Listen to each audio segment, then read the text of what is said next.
Talofalava o talafou. Ua tuina e putin whaailonga o State Awards, ia i lātou sātou whātasia ma whaalautele a upenga ua whaingoa o cruise missiles, Purevesnik cruise missiles, ma le Poseidon o se a upenga e whaonga i nalo le sami. O ripatia e le CNN, o le ngā yoinga ua whaawinga e nisi, o se whaailoa ane le Kremlin e whaaloto vai ai atunu i reitu i se sifo, mai le langolango atu i a Ukraine.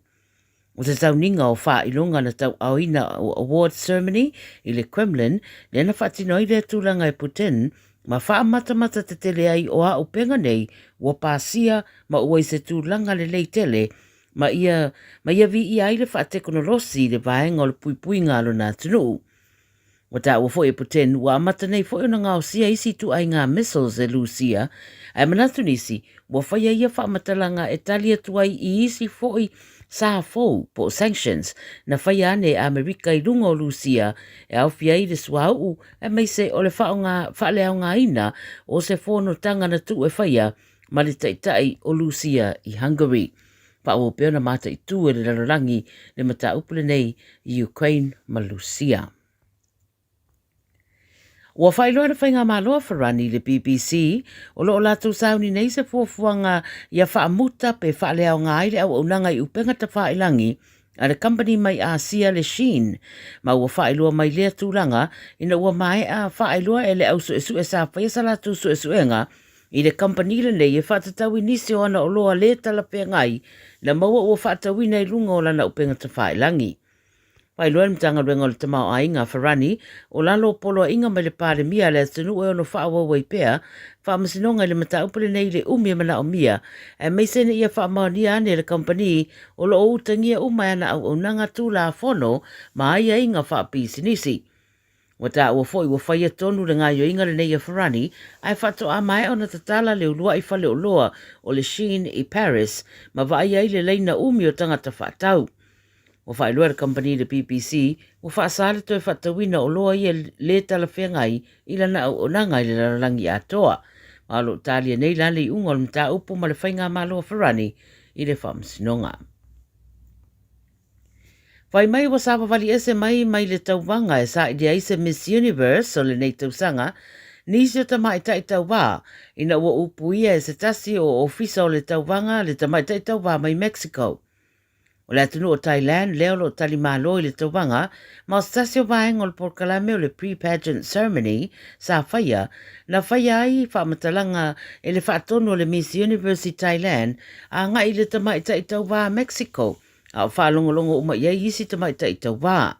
Whai mai le BBC na ua toi taliane iei le tamai tai Mexico i le li whaatonu, na ia whaafefe o le a whaalea o ngā ina lo na avanoa, ma avanoa o isi o lo lango atu i a te ia. Walu i runga o le social media ma upenga ta whailangi le video o le whesanga inga lea, ma ua whailo fo i le fia ma le le tali eina e le whaalawa tonga o le Miss Universe o lea mionga le li whaatonu o Nawat, e ui ua mai ona ia whaatu ese. Whailo e so upo ma le Miss Universe Organisation, wa le manuia mionga whaaria Nawat, ma toe whaamanatu ai e le whaalapaputonga o le whaamoemoele nei o le Miss Universe o se platform e whaamalo siati di ai tamaitai ia whailoa o lātou leo i le rarolangi. O le tamaitai o loo venei ma Miss Universe o Victoria Gajaya mai Denmark o ia leisi nanga i ese mai le tauanga pa mai ia o le mata upu lea e whatatau ia tatau o tamaitai mai leo le awala lea tatau o na whaatino ai le whainga o mea. La sorusu tase November tau na whaapale ai le isi Miss Universe, ma o toi whaawau le tauanga, a o whaase ese le li o Nawat, le awha mai le tō tele ua le te tau lava na toi tu i se tō whinga whaapea, a siri le saili o se isi ana ngā luenga. I Australia, whaatino maririu na maua i se whale na mui Queenslandi, ina wawala wane le tine mui le whale le Opal Street i Emerald, po le lata le fitu le taiao. O iei ripoti na vaia le sasao malosiano le afi mai lea fale, mai le mai au ngā luenga le tine mu ma leo, na maua i lo matino maririu i e tonu le fale. O le teminei o lo wha ngā solo su ngai lea wha lawe, a wo wha matala le Premier le State David Christopherly, o se matua i wha anoa noanga o tula i mai, e meise i a inga o i lato wā fia. e le o iloa pe a inga uma i lātou ua maririu a lo whaataria le unga o le suesuenga. Talamuli ua whaero mai le Moana Pasifika o li ita alo sa iei moe le All Blacks o nani Laumape ma Augustine Pulu ua anga i ane avea masui o le au mo le Super Rugby Pacific lua a whelua ono. O le whaia o ngaulu le au whaalongo tana umanga na whaia lea wholwhalanga le tau na leila ma ua whaamaoni ai fwoi o le Iseri Fo o Jimmy Tupou mai le Chiefs o le a awaiane. O Ari Savea o le a misi le taamisanga le ne tausanga fou o na lo ia ia pani whatu atuetari mai le Moana i le lua awhelua fitu. O le tausanga nei sa iei le Moana Pasifika i au e walu pito i lunga o le taamisanga ma o se tūlanga le leitere lea pe a whatusa i le teimi na whatu a amata i tau mo whainga le au i le lua awhelua lua. Ua whaalau lua i fo i la ma le au o le Moana mo le sauni atu le taamisanga leo le tausanga fou le Super Rugby Pacific. Tala ia le Radio Samoa mo le nei fo iaso manuia ngā ruenga o whenga ia. Ua na o le Radio Samoa se furulima iwa toru a mo e tautuaina o e ilaunga ngana fitu aso le vai aso. Are you and your whānau fully immunised against measles? Measles is serious. It spreads fast and can cause severe illness. Your best protection is 2 doses of the measles vaccine. So, now's the time to check if you and your whānau have received both doses. If you haven't, it's not too late to catch up. Book your immunisation today. It's free for most people. Find out more at info.health.nz/measles. O se tala fia le nei mo i la tolo mana mi le vai yesi, vai sa salapa ma le vai tamalingi, mai le Samoa Herbs, ua mawhai ne o na whaata watu le tātou ofisa, a le TR Marketing i le mautou Samoa i mangele, e nao le lus futala le tau le vai, ma e ave le wha mua ia i lantou weanga i mai le ofisa, e totongi mapiki a lantou vai, Morisi whaamtalanga whao sota iane, i le o lua tasi o lua o 5 valu tasi fitu, Morisi whaamtalanga, i le tātou vai esi, vai sa salapa, ma le vai tamalingi. Avia maua sosa, Omega ka, Ianga loi moa, Omega ka, Sabale tau mofie, Omega ka, Fili mai loi le Omega ka.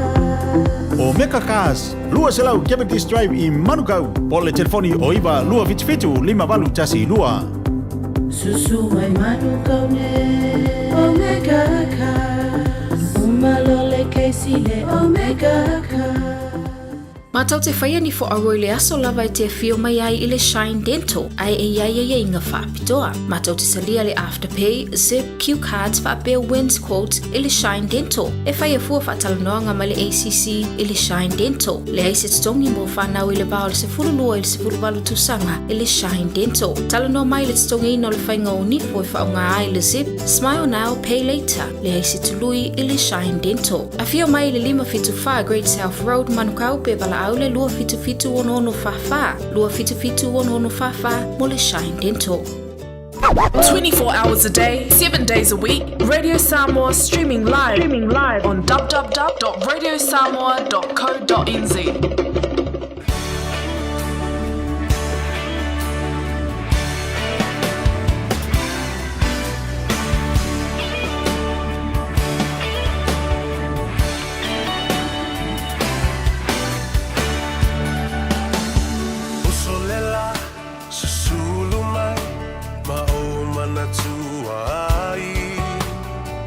Samoa le nuu te nofo ai pe wha pe whea na ngalo atu oi lewa ai Samoa o le penina o te fia i ai o solela susulu mai ma o mana tua ai Lau Samoa le nuu o te nofo ai E wha pe whea na ngalo atu oi lewa ai Samoa o le penina o te fia i ai Hangi mai se matani se momoi atu ai Lo fai la Samoa matalasi Te holi atu ai Lo fai la Samoa Atalasi Ia, talofa lava le po ia magalunga o le whaafonga tāpuai ai mai se po i o lau sila mai moa. Ma au e vanga i lunga o le tapenga ta wha ilangi. Ia mai se po i o le siufonga o Samoa, le Radio Samoa. Se fulu lima i vatolu a mo i au ki lani i manukau i New Zealand nei. Watalofa ma le nganga fifia, ma le nganga whaaftai. I le malei fuafo i o le atunu u i le tai au na le la ina uoso le la mga nga e foi. Ia ai ala usu le atunu u i o na tiute mo na Faiva masani. O le tangata malana, ma le mea ua tatofi ia ia ala usu la isi ala ka ngungulu ama pu lolo ia ma faitau aso le fale. O le tau alunga.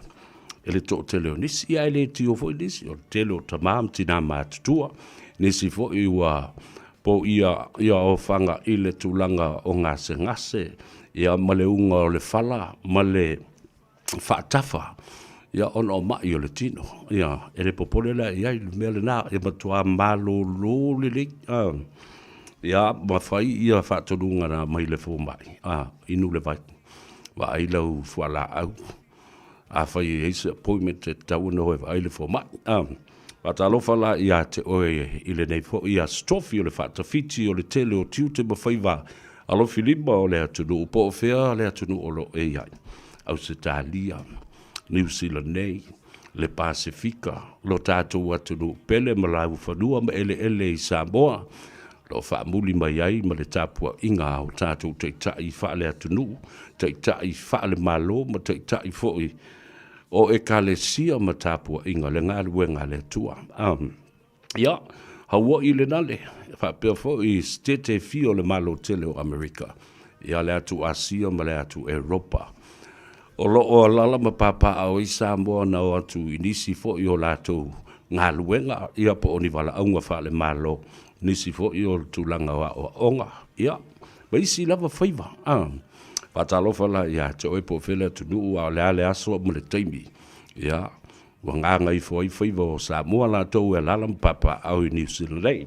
Leo was fulma le 2 minute wa te ailei tu lai wha i le taimi New Zealand. Te lei lopo le ale taimi a te utau. Ia wa o tātou ia e mua e mulmul mai aso la whatoa aso lulu ia le malo tele o Amerika wa pena fo i tuila manua. Watalofa i le pa ia maununga le tawhtolu o le Vanu no fo Samoa. Iau tulanga whalupe. A wapa ia ma mamalu wha le malo. Pa ia fo i ma mamalu wha le anga nuu. Ia ia matua le tuu ia te utau leo whangaluenga tutofi ia le atua. I whata whaita langa e fia. Ia le ngate ina nā. Nem whaila fo na whangaluina. Ia le toa tele o utau tamam tina matua ua malolo pensiona. Malolo retire. Malolo manu malo mai. I le tele o le ti Apollo ma le fili sa oso whai ei. Ia lautou ngā luenga. Ia a outou ngā lulue ma ta se i le ngā luenga le atua. I so o se atunu. Whamalo tau, whamalo whai o le Faiva. Ia mapu ane le il sasanga le nale. Mapu mai i mao ta malawa. Se i manawa le lei le toali i waloa o na outou wha au ngase i le ngā luenga.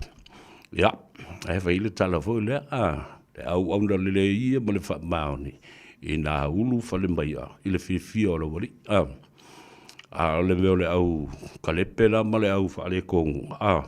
Mai le au na le ngai ma le tau whale anga. Ma le wha maoni. Ulu whale mai i le me ka e ilo ulu.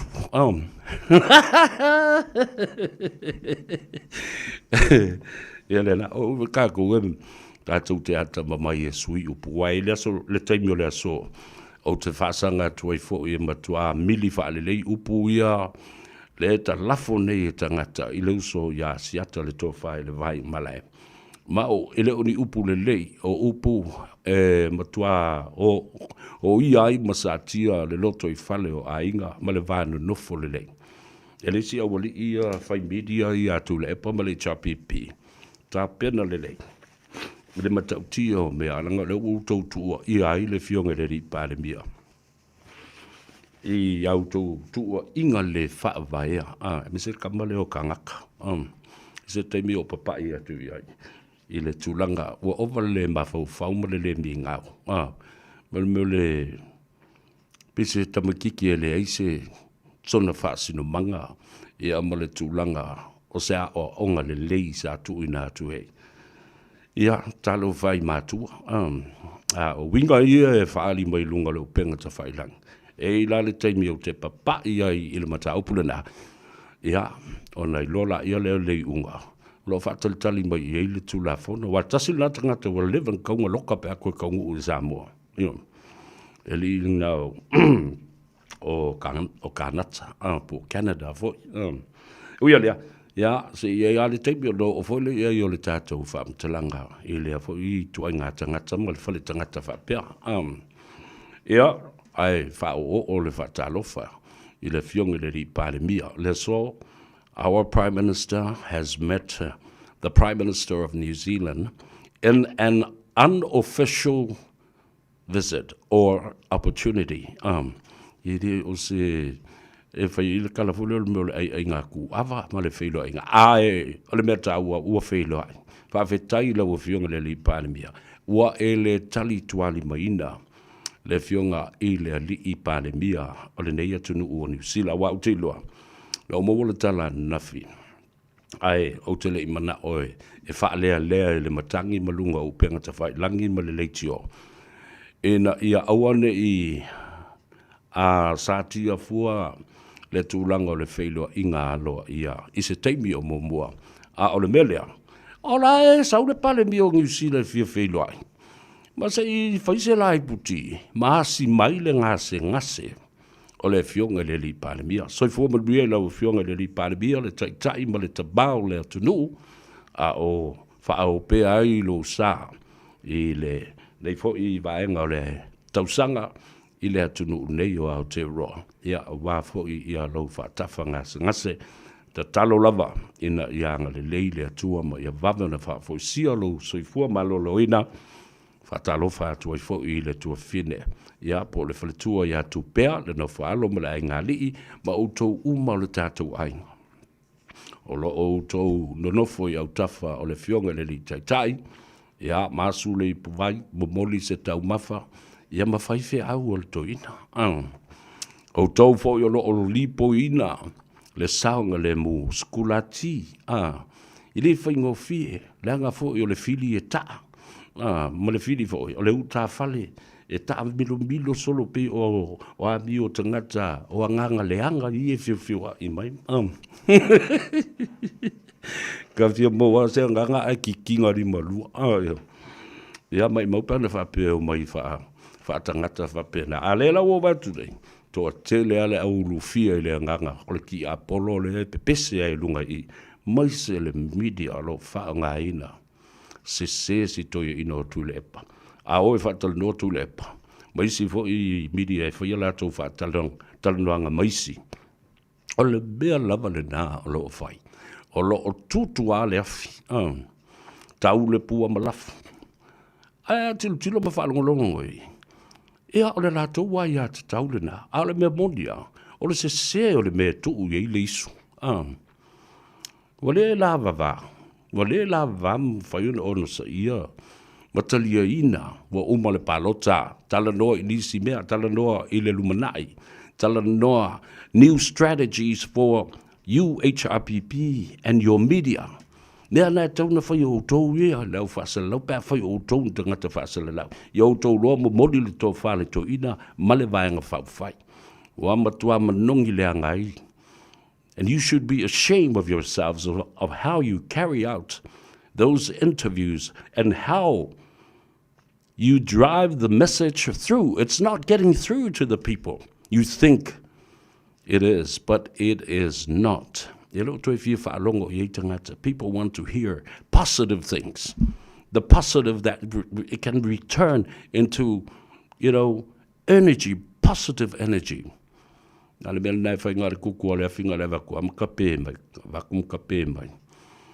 Ia mātili feita ia tangata lango, sa lango le HRPP. And now they're turning. wa sui, wa liu, o ese tangata. O le la vai tangata whaia ina. Ngari kele o le kaukala, a oi o tū malo. Tele le tautala, ma tau whaaleanga, e le songi i ala uri se pāle mia, what now?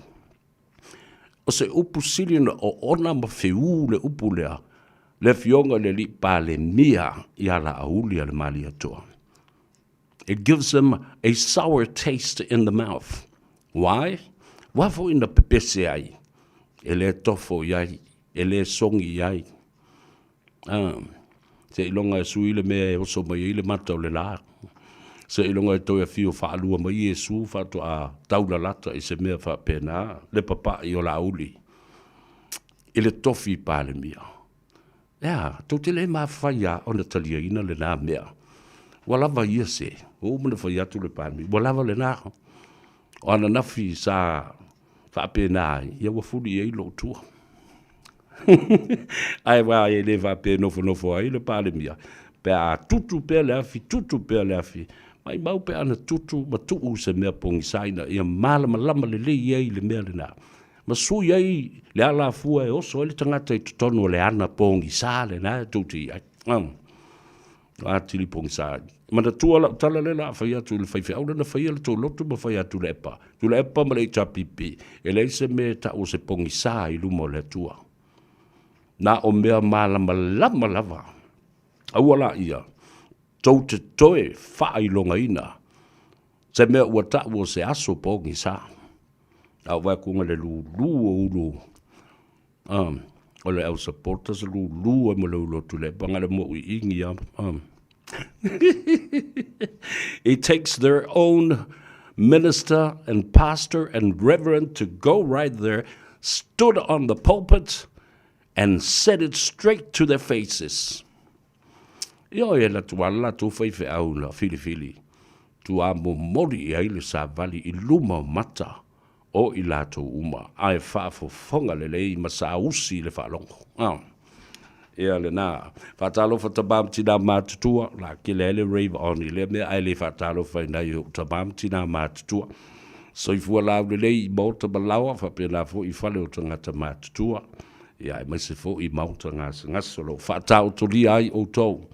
Ona ua asi mai fo i ngase o le winter ma le tau malulu ona sa ta au i le lei pea ia malu ma mawhanawhana le tino le ua mata ona sau le tau mawhanawhana ia sau fo le tau mawhanawhana ia mai fo i maisi mai awa ave vela tele pe te whaalai fafo ia ua iai fo i le tūlanga whapena awa o le teimilin dei o le tau mawhanawhana e mango ai funga o la au ona angi mai leo le matangi ma le lea e se atu ai.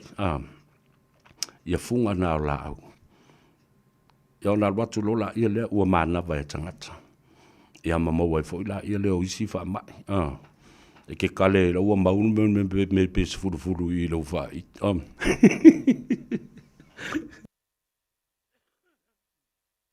Wale kari e rau.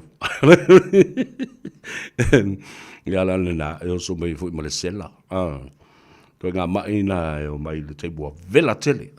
It's too hot in the house. Ia me se la o whale fo le ini te tātou air conditioner i tonu. E wha malulu ai fo lea. Ia, a wha koe ki wha malulu a vele kele mea e oso mai luma kua kāla uru ka mai kiki mai. La kiki o lela.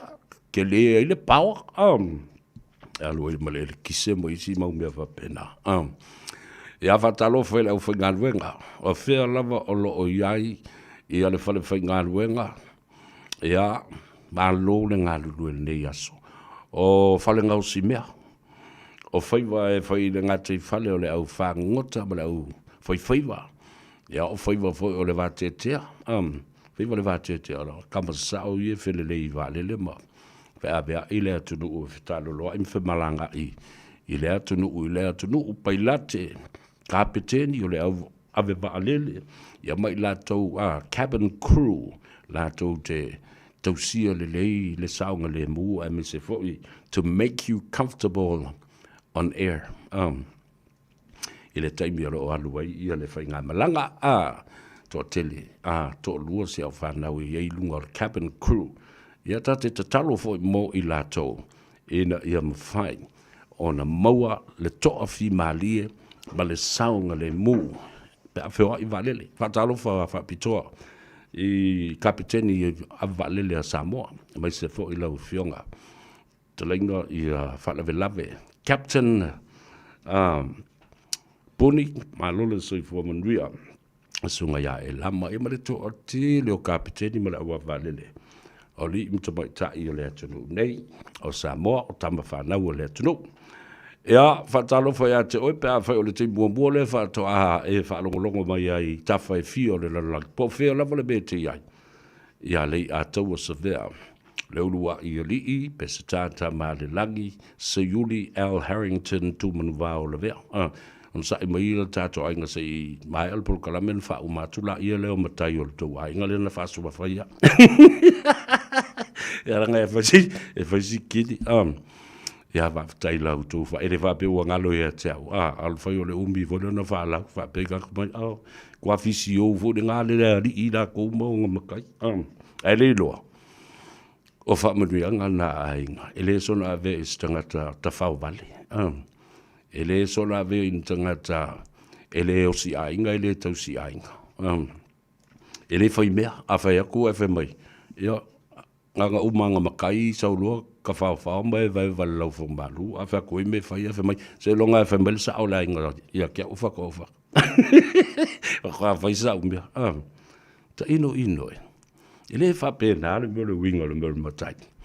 A longo tala loa, ia, whesiri, lea le me whai, lea le saonga le nai whai. Wata tau, a whai fo e le wala watu, e le sa o le ainga, ai wala watu se si o lo ainga. E te lua matai vatasi le swafa lea, e le votasi le mele, leo te tala loa tu wai, a wai ao ngā, e whape nā le to o tele o tangata, newana no fo i atulu i whafu. Ai au olo na whai matai o ai ngai Samoa. Whele lei do i lunga. O le suli o le ama. O te lole, o nana pauale o le mea, o le fia pipi i lo le matai, o le saulola ia ka whao ma ewa a whai atu me whai o le kaukala mai. O le piki e lunga ke le whaungi ma ese kala e whai mai se lunga e ama. Whai e tangata le Samoa le whaala velape. Oi. Toi whātu langa wha lelo mawhau whaupea whai o se matai whapena. Whātu langa wha le. Alala te me tu pole me ia oi. O nā la ia leo. Veko whakuri seri ngā whape. Ai whapea umari seri ina o le mātou ai ngā i le tūlanga leo. Tulala lau me fai pa tula i mai a sau se oti a se maliupo se tu o le malo pe a sau le oki alo i lalo a sau wai lunga le oki pe sau wai lalo vai oso i lunga le meo tala le meo le vale tala le meo le vale au na ua wale e mawhai una whai se mea wale i se sau po le musu e whai se mea po le le ai o se mea o le maua o se mea ia malesi o le whātau te i me whai, ai rei do la ua pale, tango la ia whai whālei, a wale mea lara nai tup.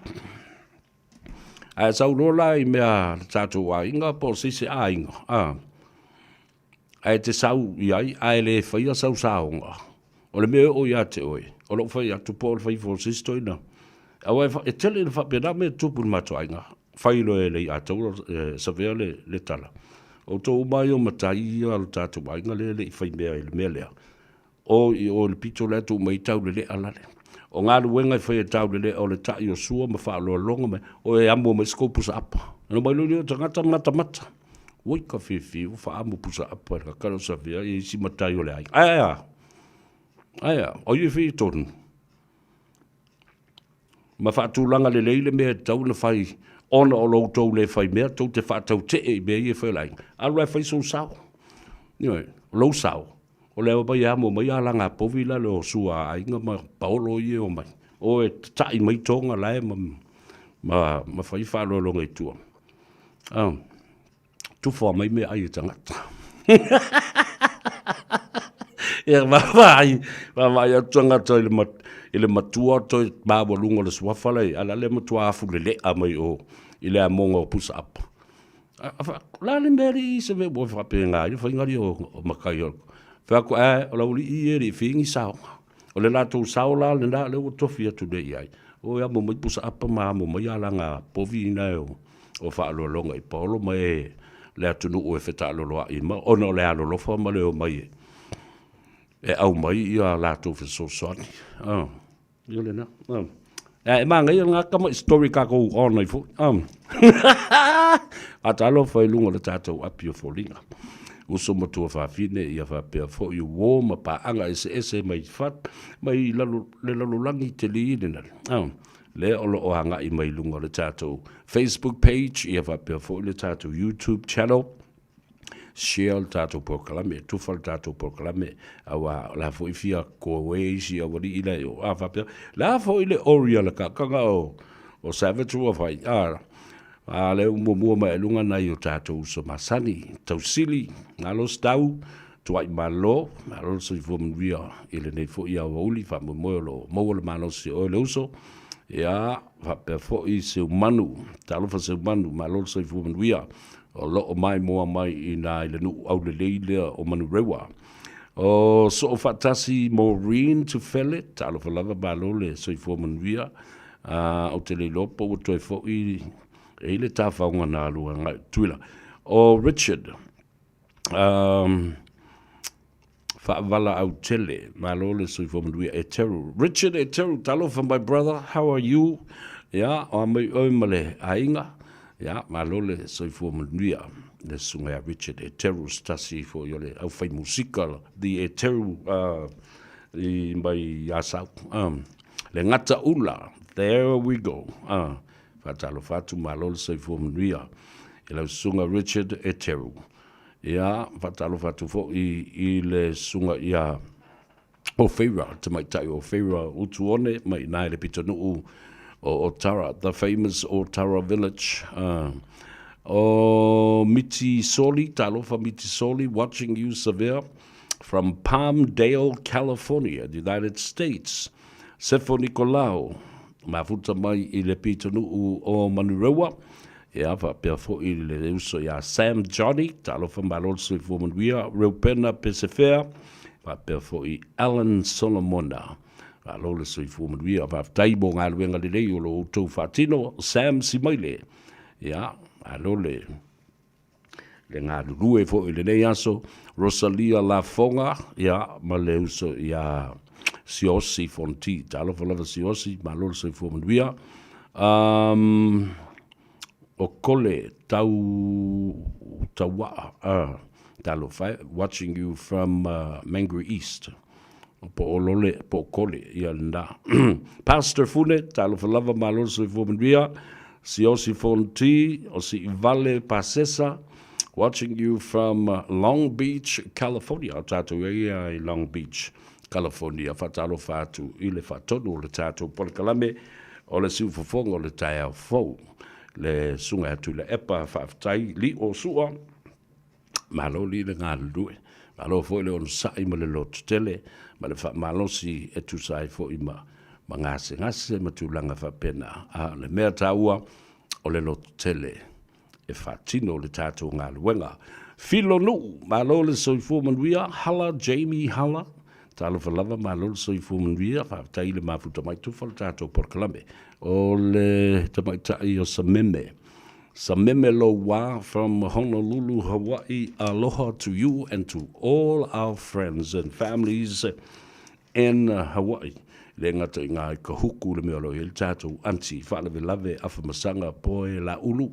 Ma le tua whine ia Yvonne, ia whapewhoi le tamaitai Ashivan.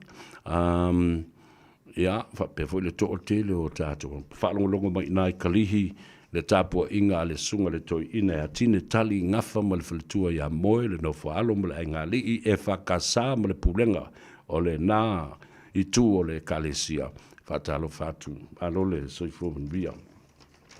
Ia mau tātou ainga umalawa o lo o iai Hawaii a mise fo i le malo tele o Amerika. I le tai au nei, ia le ua whaalongolongo atuai. Ua toe whao popo, ia ma ua toe whao wau le tautua a le fionga i le Palestine. O le whaamasinonga o whanua maswafa, le whaamasinonga mamalu a le atunu. Le fionga, the honourable judge or justice, le sa tele rapi va ai. Le Palestine o le whaamasinonga whanua maswafa o ia fo i lea o le tusa o le fo mai whaulu i ai ia le mauta ngase le wau te whaingoina lava le whaamasinonga whanua maswafa. O le mauta ngase o mesina le atunu i ona whanua maswafa o tua oi ia ma langi soifua o whaia mangafa o le atunu au o lola wa manatua la o le mauta ngase lea e o uma i ai le atunu watoa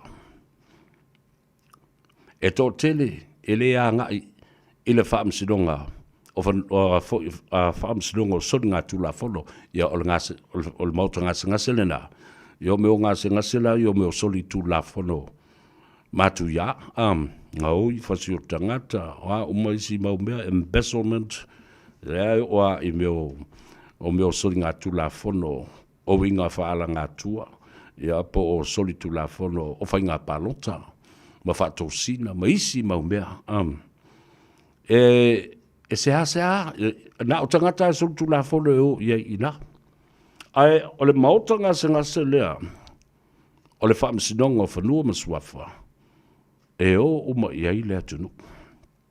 A wāfui, e le aia, e ai lo le mai o ainga ma le ngase o ainga i sewe mata upu o i e si mai e. Lea la ua toe au mai leisi se fururua masina po leisi tausanga e whaapopo i le fo mai specialist o le fo mai whaapitoa. O le Palestine le nao whaamsinonga ua loa le tautua le ngata o se ali i lo ia mai lava o talavau. Se ia o ina avea o se lo ia a sinia, se ia o ina avea o se whaamasino le ngata le whaamsinonga whaaitu malo, district court, se ia o lava ina avea ma whaamsinonga mawalunga foi. The Supreme Court a lea la o se e ato e avea, le wa tolu e nei tausanga o avea. Ma Palestine o le whaamsinonga o whanua maswafa. Le mauta ngase le si mai uma i ai le atunu, pe au na whinau i ngafa, whinau i ana mesina, whinau i le swafa matai o le ainga, whinau i tua oi, whinau i whanua ma ele, wha le anganu, e o lava i whanua umia sauloto. Te le sao o le fionga i le Palestine. I le vai tau o le fionga i le sao le nei a inga i a patu, whaasua malaui. Le ana se i mawai atu nei. Ia le fionga i a patu. Maka sa polu. Tele whamsinonga wa umana o na lau o lātou i unga. Ai le i ai ia ni tala ua tūsia o whaamaumaunga o whai unga tūsia. Ia tasi le nā mea sa toa ai le tele o ngā luenga sa whai. E le ngā te lea o le tele o mata upu. Wa lima tausanga talu o na mai o na lau le unga o le suenga mua. Ai whāto a mawhai o na whātanga. E whai se apili. After 5 years, it was a setback.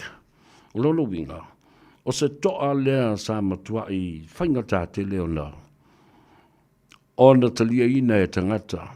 E o oa ina mali liu tangata e o na ia le mata upu. E le itoe o i o. I le talo sanga apili. A wā o lele i o mai. Se whai unga tustusia o na uma.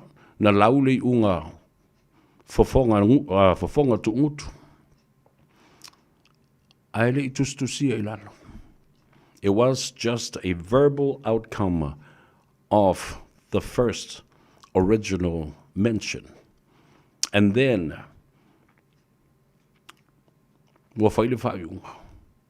ai le tustusia.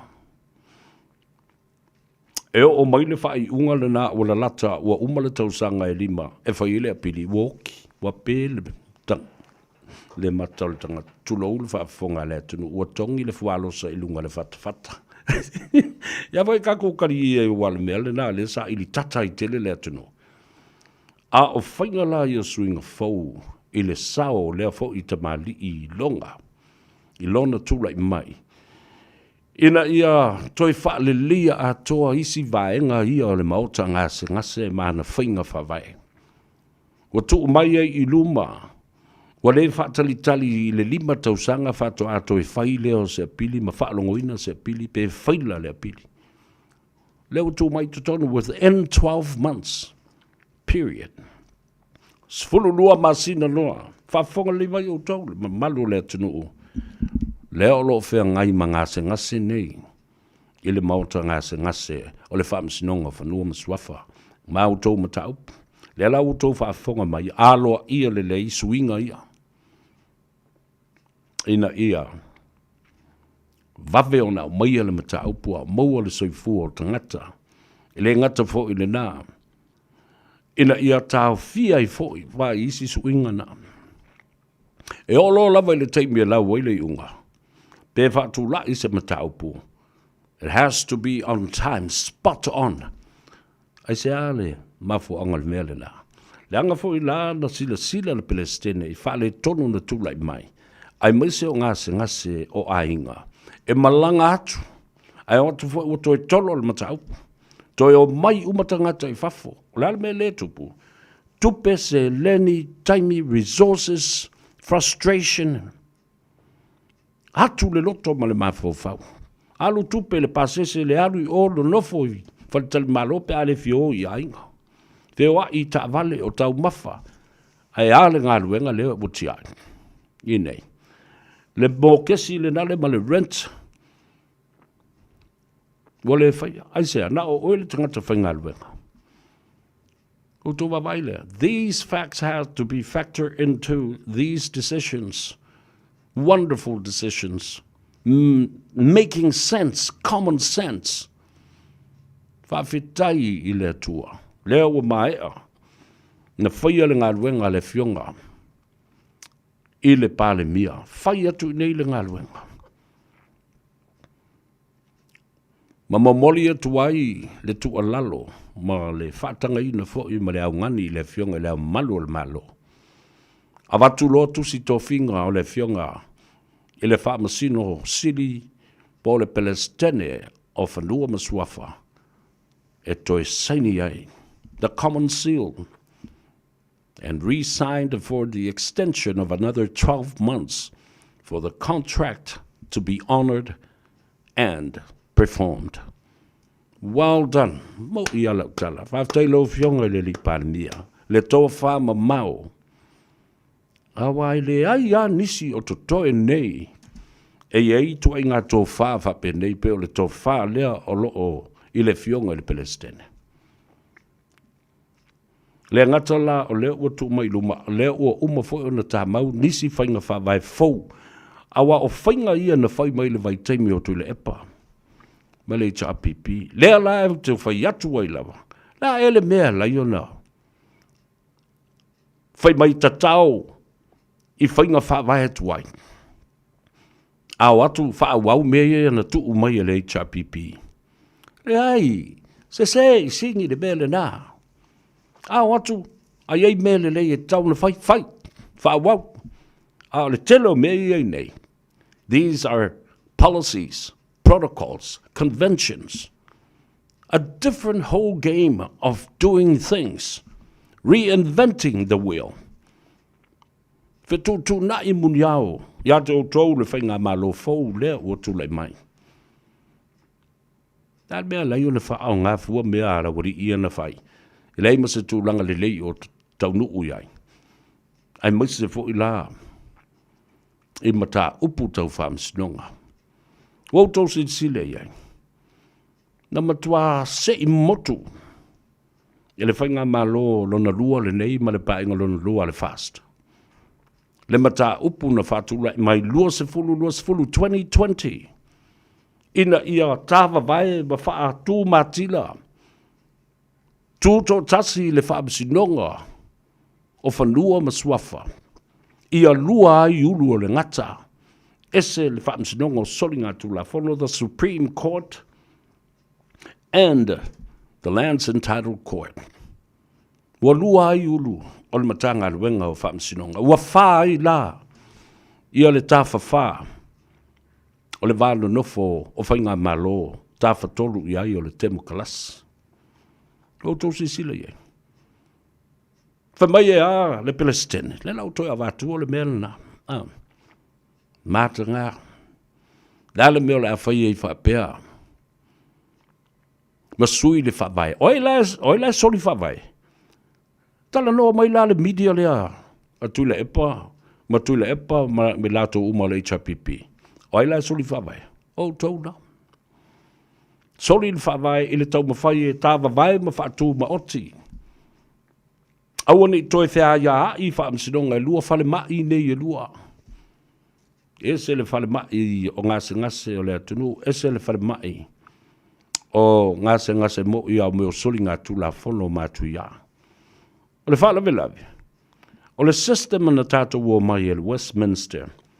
O le whale mai lea, o sori ngā tula whono mātu ia and the Supreme High Court of Samoa, o lo o uiona lima, le ai a tatau, e pui a le tangata o le la bātu i le si whale mai lea, o ngase whaaleanga nu. A o i le u oile malosi, the Supreme Court, a whai e whaatu lai na o i. Lona winga, wale isa na ia te tau e mawhai ona toi alu i o e whina wina i le talo sanga apili o whamsidonga apili, toi no ilo. The rights of the person from the Lands Entitled Court will no longer exist to go and fight and file for the appeal that the Supreme Court and the Court of Appeal holds. Walongo lei. No, vai si maram la matele lei el matau pule. La le metu. Le wa tipi motu i le ya tau tangata toi apili ai mawhaila lango le u lima o le Supreme Court. Na la sau doanga le fionga ya lapi. La fionga i le sate le rapi. Le fionga le li plestene. Le fa masino si nia. O whanua maswafa. O le tūla whono nei, o se tūla whono wha vale valea.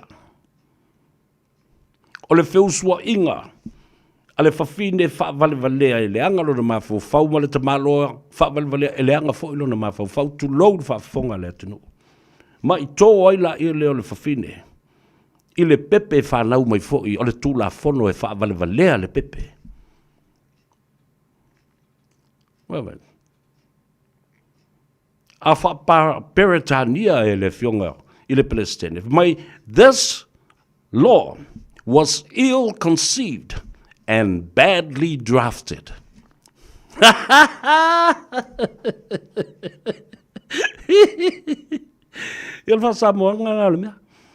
Ill-conceived. E ma fua mai i ne whiusua inga mahata ngā ma le wha vale valea. Ua ma i tanga i se whawhine. E le angalo na mawhauwhau. I se ta māloa e whape nā fhoi. O le shared gene lea and DNA o vale ia. Na whanau ba i le pepe e valea fhoi. It inherits the same DNA of stupidity.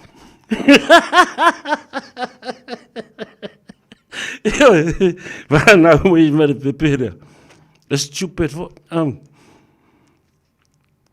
awal melna laki ole le langa vale o mo ngali se manu awa ana fa pe o le fine fa valvalea ai sauce ta malo e poto Ai sau abuse pe foi ni so I tu lo fa fonga la tunu. E taulan fal pui te malo. Langa le leilo na ma fo wale o sau. Fa valea le finga le o le vang fa valea. O tu wa ye le nga for stupid. O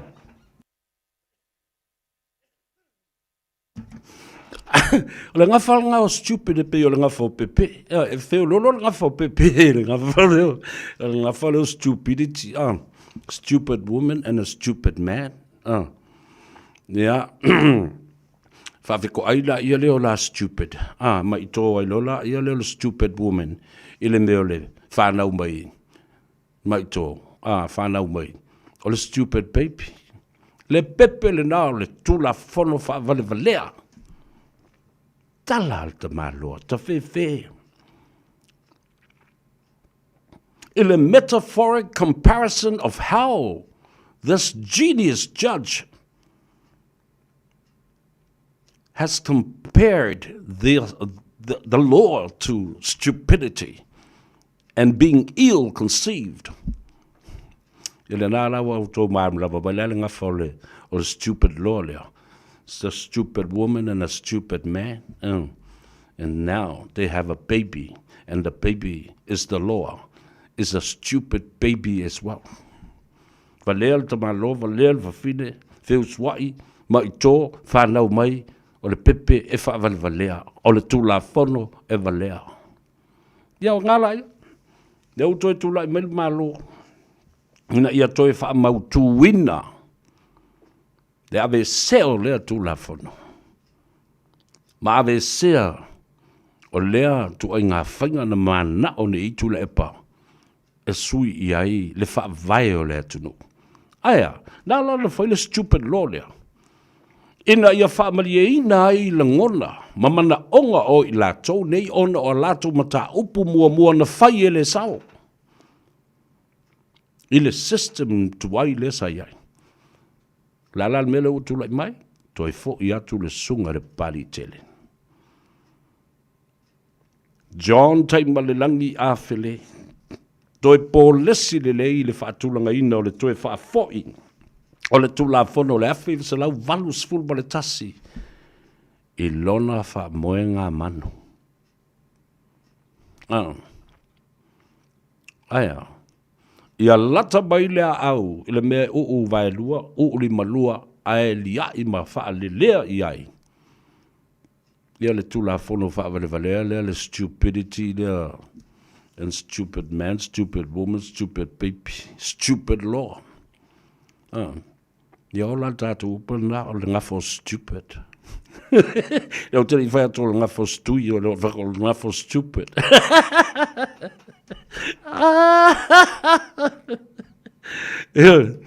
Ko wo foi whapea a foi whalongo mai ia I la mutu al foi la mutu foi le swing o le mea wha. Mai le ringa o sa veve mo o le ngafo stui a le o whaku. O stupid le o stupid. Eu queria ver a coisa nga o stupid stui, ele é o stupid. Le ngole o le pepe, ma nga fo le pepe le, ma tu la fono. E pule o ko pole al me fai. Le nala. Wa matautia le mea o nei ai. Fa fetai I lau fionga le li parmia. Ile to fa wae. Le to fa matua. Nautu mai le langi. Ina ia musuia lau fionga. There is no other person at this point in time that can do the job like le sa tele rapi vai. And we honor that decision. Yo, whawhetai lawea I le atunu. Maula tō ngase. E si atu le mauta ngase o whanua maswafa. E tā oto ai.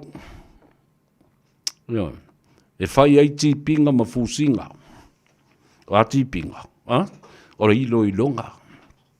O a fusinga. O whai unga e whaia. E le whanmai. Male. Real main doctor le. Se e le tofi pelestene. Ia wha perfoi. Sui pelestene o lo iai. Male mamalu i whaatonu mautou uma o whaamasino o le ia pofo mai foi o le maota ngase o whaamasinonga o whanua maswafa e si mai ma si ngase atu iai le atu no ona o ngase whaaleanga nu e se le tā ua tele o le vaenga e le ngata fo i lai le nā o lo whaalango fo i le fautuanga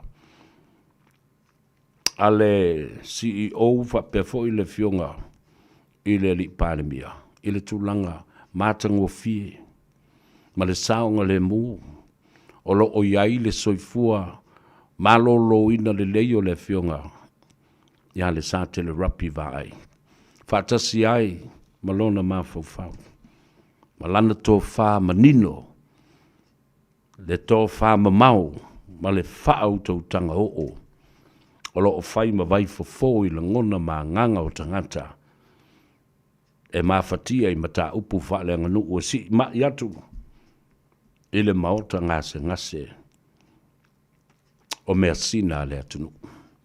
Ma lo to wha, ma lo fo le whauta i le whai unga ua whaia. Ia, mai a te au, whai masui o le pa ia mawalunga o Samoa poto, ma o le tei whono o Samoa malana. Watasina me o ia lau talanoa i se taimi o iluma. O le whono whautua le a Samoa, wa te le a fo i tala le lei ma tala mātango fie. Ia a fo i nai nise pene o whaia, to le tunung le nei. E le ma whai o na sao fia, se mata upu, po o se whainga po le alawa, eo no fo i matangata. La tau te mana na o lawa e tutu le afi. Ai tau solo mua ia i lātou. Nao no mai e whaali mai o lātou manatu. O na o lola ia le tutu ma mau mai o, ma velo aso mai ai o. Meo aso ba ma ai fo i e. Ka velo mai kao ma kau oi mai ma. E le lata mai i se me e whai. Ai au ngalo utala no atu whapena. O nei no whale o ia ba fau i ate oe. This is not about you or me now. This is about people. Ele mwhai o na tātou whai se ngā ruenga e au noa matangata. A oi e whai e leo langa. It is for the people, by the people, for the people. Ioi. Hei le whapea o se mea le kou a inga. E le taimi o le atua la tau mo le tangata. O le winga la lau tala le whai atu wai nei. A vea ue whai masui o Samoa. O le te whono le whono whau tua ui ele i o le teimi e whapa ia ma whapa maluai. A langa o lo tu maupea i a tau. Le tofinga o le whonga o le whono whau tua ma malu o Samoa. O le whailau tusi. E mo moli atu wai le whafteitele i lau whionga le panmia. Mo le whai unga mātango fie, ma le mamalu, ma le tau wa loa, wa e whautua i nai le whionga i le au mamalu o le malo, ina ia toe sainia, aloa ia, le whaua wina o leisi se fulu lua masina, o leisi tolu tausanga, e atoa i ai le wha tausanga, o le tautua a le whionga i le ri plestene, o whanua maswafa malana wha amsinonga. A veo fo le nei lau. E whai ai masui o le atunu i New Zealand nei i au kilani. Ma le polo kalame o le Gagaifo Faiva. Ma le fono o Samoa. Ma tau te ofo alofa atuai i lau a fionga i le aloli. Lau a fionga le sa tele rapi va ai. Lau a fionga i le Palestine whaamsinonga whanua maswafa. Mo momoli atuai o mātou mo onga. Whapea fo i o whaamurianga. Ina ia whaafua loa lo soifua. Tului le soifua ngalue, le soifua tautua, ma le soifua au ona. Ia musu ia pea lau a whionga i le nganga o le atua. E whai ai whai unga. Mata o tonga, o fusinga. Whapea fo i tonga fitinga. Mō ngase o le mātou atunu. O le tātou atunu. e afua atu i ana mea sina.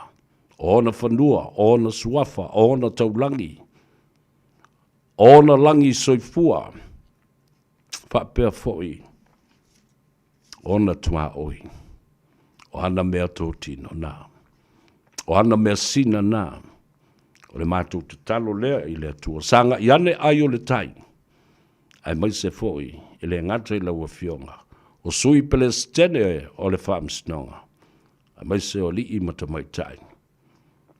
Mai le whaululunga se iau o lava ia i la tau o lo ngā lulue i so se fola ma so se fata o le mata ngā luenga o whaamsinonga e tāua uma i le vaai ma le mai tau a le i a tau o savea se iuli i so se timing. Ia, o lo whaanga ma whaamrianga na i lau o fionga i le Palestine o whaamsinonga whanua maswafa, lau sunga fo i le papali i John Taimale Langi, ia, ai mai se foi i outou umalawa, le fionga ia afa masanga. Ia, whapea foi le fionga ia tau ili se kuini. Lau ftelenga tui langi saipele namu lau ulu e Sarah. Ia male mamalu, o le vasenga o li i matamai tai whamasino male au whatonu. Ma outou umalo o ngā lulue ai i le masenga o whaamsinonga whanua maswafa. Ia na, nā wa te atu ia le tātou whaafitai. Ia ma le tātou whaamalo, ma tātou mo onga le nei i le awhionga i le Palestine o whanua maswafa. Mana tua le lei fo. Tasi le nei vaenga sa lunga la lo ai. Maluluti mata ngā. Ma le masi yasi o mea na whaia tu le epa, i le whaamsinonga, ma le pale mene o Samoa. Ea, o te toi whaamanatu i a te oe, o tau si sila i le mea le nā, na whaia le tamalo, na matua pule tutu ai, i le whaatino ina o le nā fo i whai unga na whaia. Palestine i le nā vai tau, le sunga, ia atila, whepulea i atila, ropatsi. Tā ele Palestine, le ulu o le leo po, le whanu tua nguki didi i ai. E tau vane ma i whafo. Meo atingi whanu i le ulu o le leo po. Ta fe le meo le lima te ma le mata utia o le matu ia, o le soli tu la fono. Ave le whaamasinonga, whaamaunia le soli tu la fono, a le li i Palestine o le whaamasinonga. Whai le apili, whaamaunia lava, le soli tu la fono matuia, grievous bodily harm, GBH. O le mea le tau na whai, e tau na whaamawai, na whaamawai le lei ana la ia leo na le whaia se whai unga iai. Te whai unga o se whaasalanga soli tu la whanua po o le whanipui le tolu masina, po le tutongi tupe compensation e ave i le tama, leo po lea ua manua. Io. Po le whaatea e se loa malana ngārubea. Ai te ua manu le tala o lea o le atusi, lana tusi whaamawai. Ma whaamawai lo. Tēnā o ina mea. Nei ma se mea na tūlei mai. Ai nofo lo ma tūlei epa. Tosolo mana mata upu i te tonu. E wha ngā se ai le malusi anga wha parlemene. Abused of parliamentary privilege and power. Ave to tonu. Ai sau le tali. Wa mafua sea. Fe mai o le teimi mua leo wana ia wha ngā ina ai le malosi. Le wha ngā se le malosi. Soli ai ma le wha vai ma le tula fono. Ai sea. E le anga vaa fe pule ai. O le Palestine o le wha msinonga o whanua maswafa. E ave sana mata upu e whai mai e le Palestine e whai mai e le palemene. The President of the Lands and Title Court does not have the privilege and he is not entitled to take his matter to use parliamentary privilege. E whao ngā ma whai mai e le palemene to decide his fate, to le epa force that. Pule tutu e whai ai le mea lea. A whanga lei, lawa no nofo le mei. Oh, shagalazi, bugaragi, bla bla. O pusa, o malai whai le te mine nei. Palau vale. Ko o mai fo i le mea. Le nā. Whaia ina i le lafo le malo. Aisea. O whea lani mea ua whapea. E whaatu e le malo le lafo. Ai maia. Whaia ina. Ai toi whaao ngā. Ma toi whaafai ngā ruenga whipule ai. A olo ta oto e le whaavai papa o Samoa. Tusia. E le anga waa i ai se Palestine. O le wha masinonga whanua masuawhai ave sana mata upu. E whai o maia sona whai unga i tono o le pale mene o Samoa. This is used and abused. By who? By who? E la rau tau lo le tati. Vai o nei mea oma na wha putu ai wha longo pele atunu o wha matala ma wha malama wa matai na sui la ngona o tangata. O malama le tangata tele o se tangata le lei. Ele o se tai le lei. Ele o se tai e lofa wha soa ile atunu o atoa na o na ia ele kei tangata. Na o na ia lava. And a bunch of people that follow him. Pauna. E o la tolo. Toi whaafai ngalwanga. Ia tutu mai lo malofo. O lo i to tonu o le whaavai. E le anga waa se Palestine o le whaamsinonga whanua masuafa. E a fia i se soli tu la fono e avesa na mata upu i to tonu o le palemene. E whai mai ai le tonu. Pe wha mangalo mai ai. Pe whai mai ai se whai unga. E le ai. O lo i to tonu o le whaavai.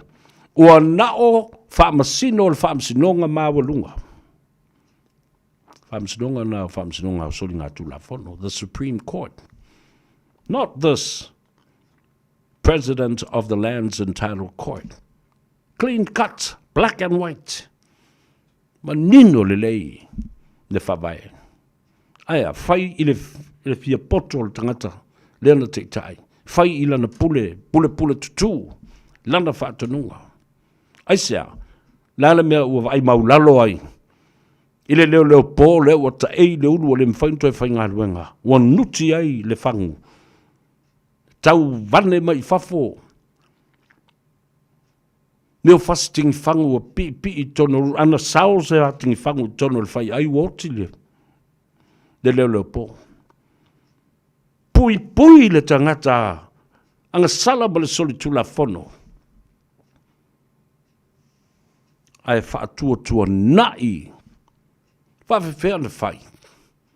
Whawewhea o na whaatustusa. Le tutongi o whipule ai. Ma saulo e se lau 5 le lua se lau wafe. I le tausanga. Ma le tutongi o le leo pō lele. Valus fulta lai le vaiasu. So you see. O la ngona ia ma mea ia na tulai mai. Na iloa ai. Ma mata na malama tangata.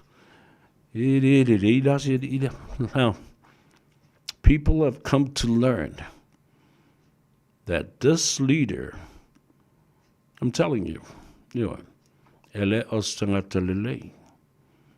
E mo i eia na mea lelei na whai. Ai ole matua telefo ia o nei mea lelei. O le mata atu tangata. Whai mai ia Peter Elenliko. Se uli sau ka ewa I Mangele, Tennessee. Welcome to my uso ai ono Palemia and Omua J and Far from USA and sisters from Sydney. Ia, o le whanga nao, Peter Whalaniko nao, a matu mo tau nao. Lasi anae paila, ta alo whalava ma alo soi fōmanuia, ma alo Williamson, o Wilson. Ia, whapea fōi ia vaenga McFarlane. Ia. Le la o tō vava aini. Wo tō whaafonga mai nila iai. I le te le o le ngau sā. Tele le ngau sā. Alo ma mano, ma alo soi fōmanuia, whaatai fōi. Ia. Le ale whamaitanga te tauna mai maleli ngau ka ngaka se i whaisong ka o konga e le ngai. I le mautanga se ngasi. La koe e se le me ave e i al kuwainga. O le kamara ngā kaunga ave le mo le vet. Ave o le mo le fō mai kipi, fō mai mang kipi. Si kamara ngā mo le ngase fō le mai savili. Me le mai savili. Ngā fō le savili ngia. Ia, sulu lalo, pau. Karianga i kua. Ia, tuale i loa le me o iei le... Wawa, ul mea lai ta o le wha mala i ina.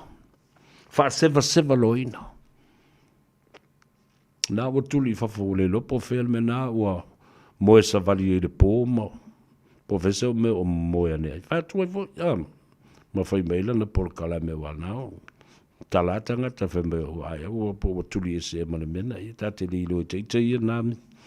Ai o ta wawa i atu iai. Ai ao so mai lai lunga e whaila na por kala me. Ua matua i tutu le afi ma ua matua i malosi ai le vevela le ti apolo. Ua o vale ma fia o si meila. Kamanga. Va mai piro en liko. Ai o nai o na uso ia ma sisters ia mai o Sydney, Australia. Ia lele. Tofo i pupu, talo whalava, ma lo le sei fōmanuia. O whaatonu tofa. Va mai.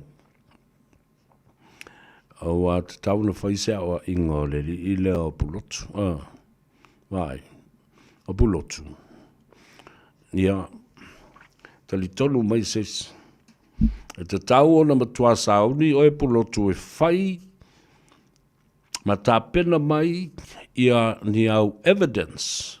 Ni au wha maoninga. Wa e tua ia ai le fionga i le li i pāle mia. O lo o i tua. O le mata upu e winga i le tangi a siata. O le si lawe sili nā lewa tula i mai nei. O le a le fe au, wale o wawa atu feo soyu mamai i a tangata. O ia limongi, kānata. O la wari ia i e masani o na whain, le fo ina o whalongo tuia i o talanoa ai i a leu sa morio, ana o whai atu i a morio. Tā o manatu e te le toi alu e toi whaise mea whapea. E te toi alu i lunga le porkalame le nā vale ia ma le nā mai. Sa e promisi mai a te au e te le toi whaise mea whapea, e te le toi alu i lunga i a kānata, le fo vai atu toi whai foi. Te le toi whai atu la se tala e le mata upu lea, ai o le mea leo te whai atu ai nei. O tua inga ia o whaia nei. Whapea olo i ai le marusi anga o le palemia, ma o le palemia fo i lea. Lau tau sao mai, ai ei kilipi na leo o tau fi mai. Ne la whatu ai, ia masalo o le tei muri a le toi o ia kānata i Samoa, le mele no to e nele mire a turi epa ma le HPP, ma lo lato manatu e manu malo, a leo te sao whai atu i nei. Tā whai mai a siata la tau e ngatai tauta iai. Tū mai su a whaafetai la tau i Amerika. Le tūrisi le fionga e a fonti. E a ma le tele la voisi uso o lo la lango mai. E le whaamurianga le tua ma whaafetai i le tua. E lana musumsunga i awala tātou te momoli ai le tō whā ma le sāwari. e au noa ma le tau whaleanga.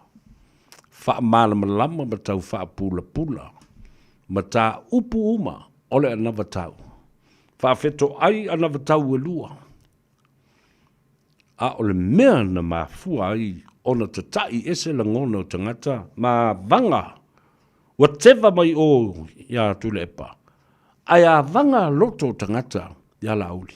Aisea, e fiu e la umai, ai le popole i ai ma se ua ai le tō whāli le ia lauli.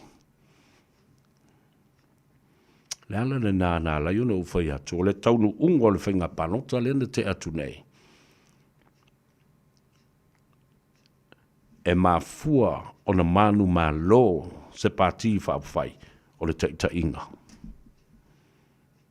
O a mea taitai nei, taitai atu le epa, nā o le whaaleanga la. Whaaleanga i le au, whaaleanga i le pō, mafua sa o mai ana fita ia o lana media.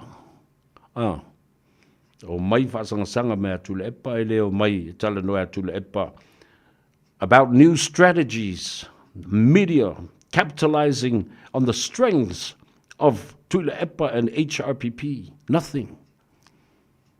Capitalizing and emphasizing the strength brought from the manifesto. Au mai, lato navatau. Ono o mai lola ia, to savu ia lauli, o ia Tula Epa. Nā te le amana ia tangata. Whapea ia lauli, o ia Tula Epa, e vālea tangata. Ai ua mai tau mea tangata. Ua whaalongo atu tangata e ese a tala le tō ina le whai. Ele kia, nao le mana o e tupe, longo fo lele ma pe suiti ia o i lau whaalongo longo ma lau lango. Yeah, but people have poured in so much money to Tula Epa and Limongi and also at Betesa. For what? For nothing. In return, nothing. Nanga fo i le whamaoni le intention. O le loto e le whamaoni i le mana onga e mana o te tau na whai mo tangata. Ai o mai lo i le sunga lauli. Tango atu loa, apo tangata, opo mai tangata, whaamau popo tangata, amana ia tangata, a lofa i tangata. Ale, luar kau whaale angala kou ia i sko ingat. Lena, the campaign trail lena, lena whai atu ai, the analysis. E ta tau ana toi a o wina o tau, tau tō walolofa. Ya Tula Epa. And I'm telling you this now. Losing the election, but Tula Epa and the HRPP kept blaming Lauli and the Fast for what? For rigging the election, for buying the election, bullcrap. Those are just poor excuses, very poor excuses. Alofanga le whaavaea. E pupuni ai le mata ngāma le masi asi wa oma le palota ale ai whaia.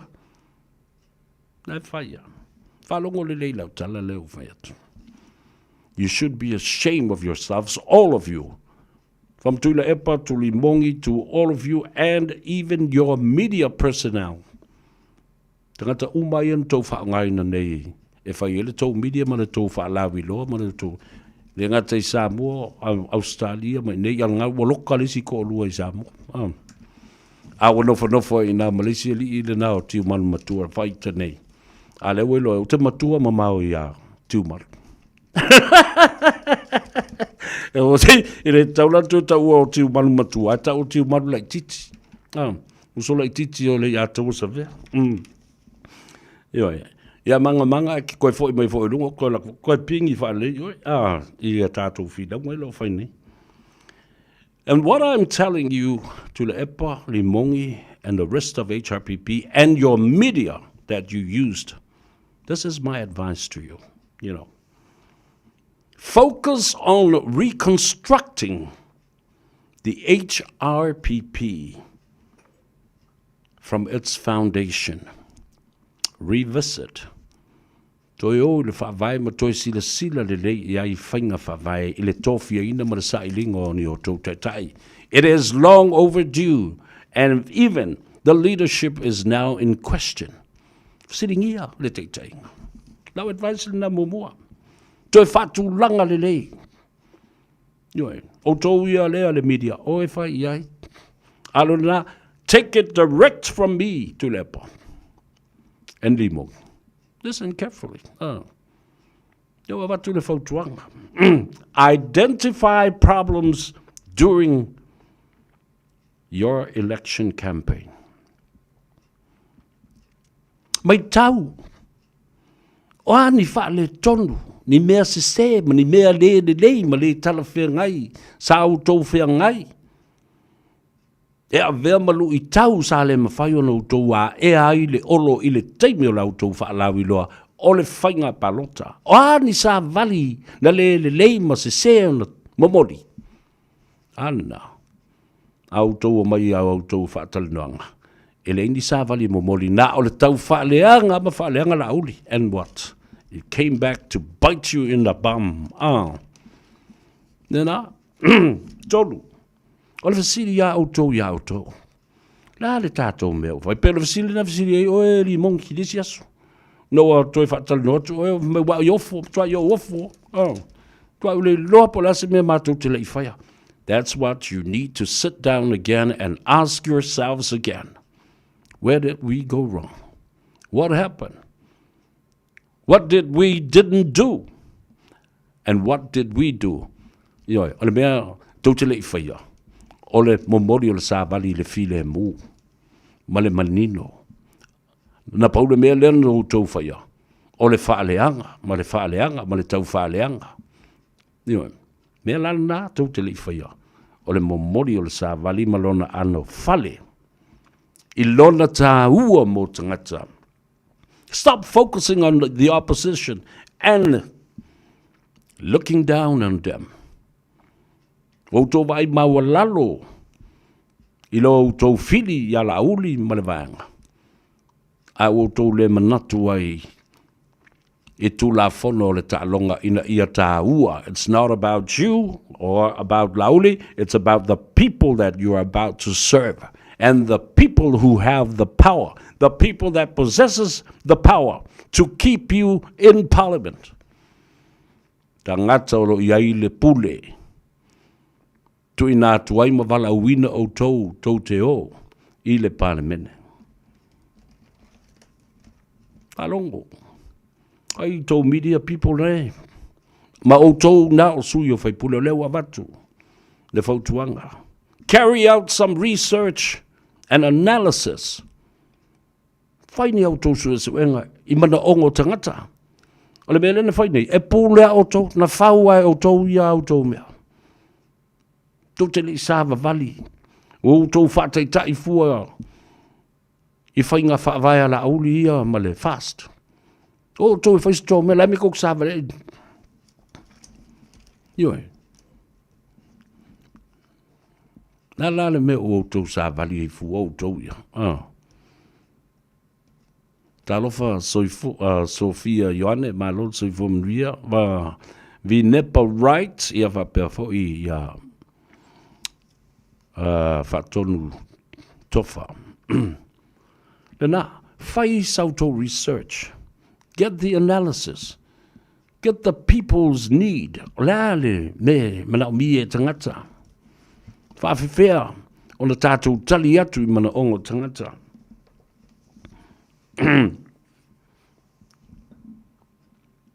O lesi vaianga sili o na tāu wana melea.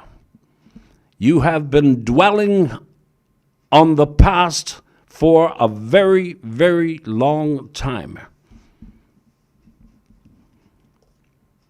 And your policies have become stale. The politics of HRPP have become stale. O tau wola manu nofo I pēa. I le taimi ua tuana I mō le tele o tau sanga. Maua omi tele. Wale mawhai o nou tautoe o e asiasi le whaavae. Ma sui nisi whainga whaavae. Nā elwa tua i tua. You are afraid of changes. But my advice to you is do not be afraid of changing. Tō te whewhewhe whaini suinga. Awala mea tonu lava le nā o lo tu lai mai. O lo tō whewhe whaini suinga. Suinga le whawai, suinga o te tai, suinga o le whainga o le tātou whaalawi loa. Suinga a sui attitude, sui behavior patterns. A mionga ma. Bale awala e maboli e au tō sāwali. E mloa ma mau tu lava. Le whaasau sili ma le wha mau lunga. E atangia hai. Tō te le ke i tangata na ono tau o mai ai tau ai mai mea nei. Pe o le tala le si fo i o le mātou tu malo len whai a o lata le whainga panota. O le panota la le mātou nu o sa foto tai pe al me le whanga ngā moa. Nana saua ma le kanga leisa. Ia ai tua vavai le mingao. Ia le mena no o iai. Toi titi ale se panota whaia ina le panota. Na o saua e lulu. Lulu kanga leisa mkuku moa o mai ia kanga paroka. Mea tonu alna e iwinga o tangata ia. Now to fight away. Do not be afraid to change. Change your behavior patterns. Change your moods, your characters. Sui lauto wa miu. Sui le awala e momoli ai makiliva le savali. Find out which members that are the highest risk factors and remove them. So e po ai tangata hia ua ova. Wa lea tau te lornei.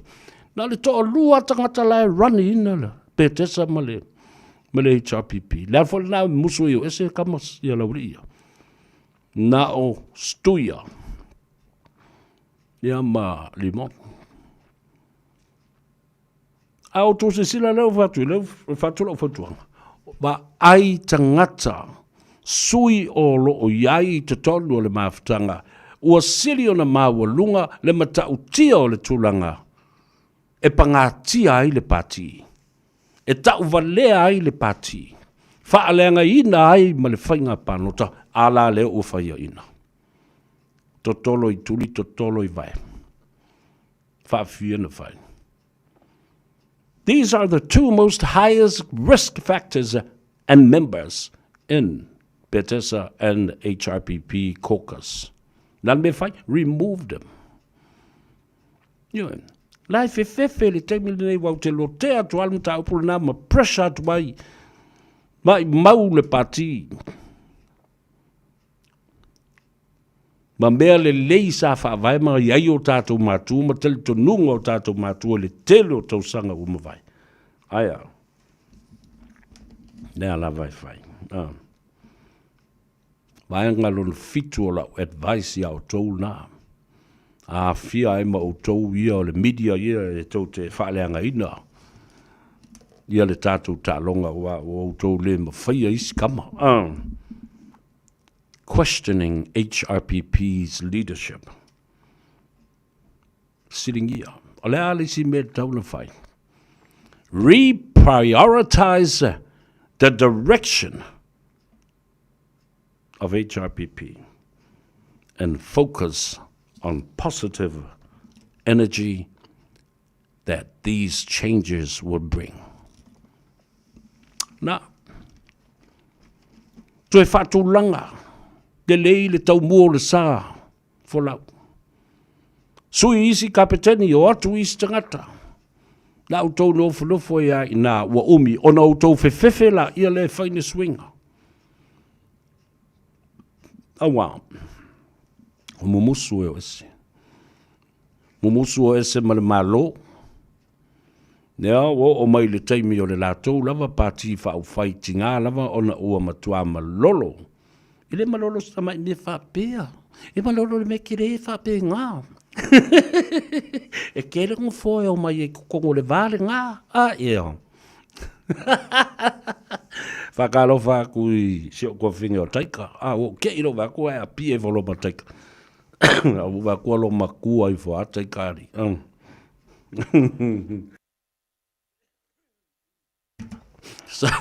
Sa ua sia tu le mauto o le fionga ia to o le sa una lua. O le nei ai ngamalang sambali to a foi. Inai malifa. Okay, le savalia. Ja. Sval male anti fatalo fo mai fa ku ui. Me te kai e fai ko i lo fale. Si fa vinge fo ngale te ka wa ko le. O makua i. Walo makua i fo i silo tiko ingo. O te ala fa no mai.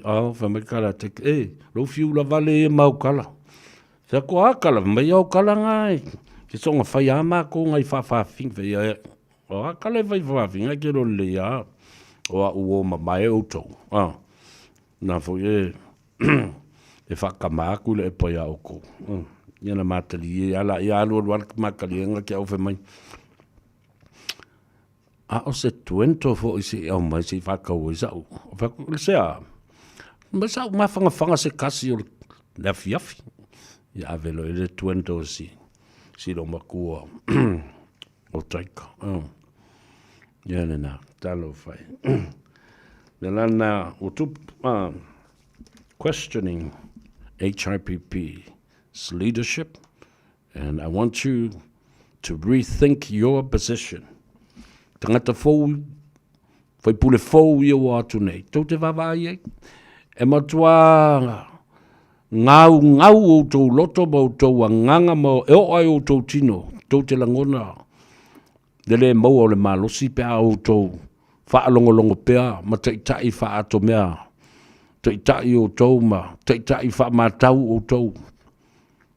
I le pule atu le epa malimongi. O tau ne i tuai atu, a o sasi wala, te ale teimi e tau na whai ele mea lea. Whai tō te alo lofa e whatu lai, ma sefe mai le hero pipi i mawhatianga lea ua matua lo loto le mea wa lātou eli lava i lātou. Ma ua tō tomo o iai ma tō tofu ai i nā. Ua tau le mawhai una tō e peei mai i whafu. The hole has become too deep that they dug this hole for themselves and they're into it too deep, it will be difficult for them to even climb out of that hole. Mai mabaka se pula piki ia po se rapid hole e mwhai anga lele mai whafo. Ia po se pu avi i fo. Le pula le wa eringi e rauri ia. E mele reprioritize. Toi whaawasenga, toi whaatulanga, redirect. Le ma whaintou whai ala mea nā HRPP pe ale sui tangata e nofo i. Le ngofua i le whiuli o le waa le skipanga le alu alu whapeki. Kau kifu whapengi i le mea oso i loko whapenga o saura ngata. Sui. Aua tau te pala a ai e whaini suinga le lei. Mo le manuia. Ma le anga i le lumana. Ia le na. Nā tātou wō. Tāle pese ia ai sua se awala. Ma se awadoa. Tātou te tala noa atu ai. E le te baita i a ati. Mai le whale ta wale. Le tātou Henderson Cars.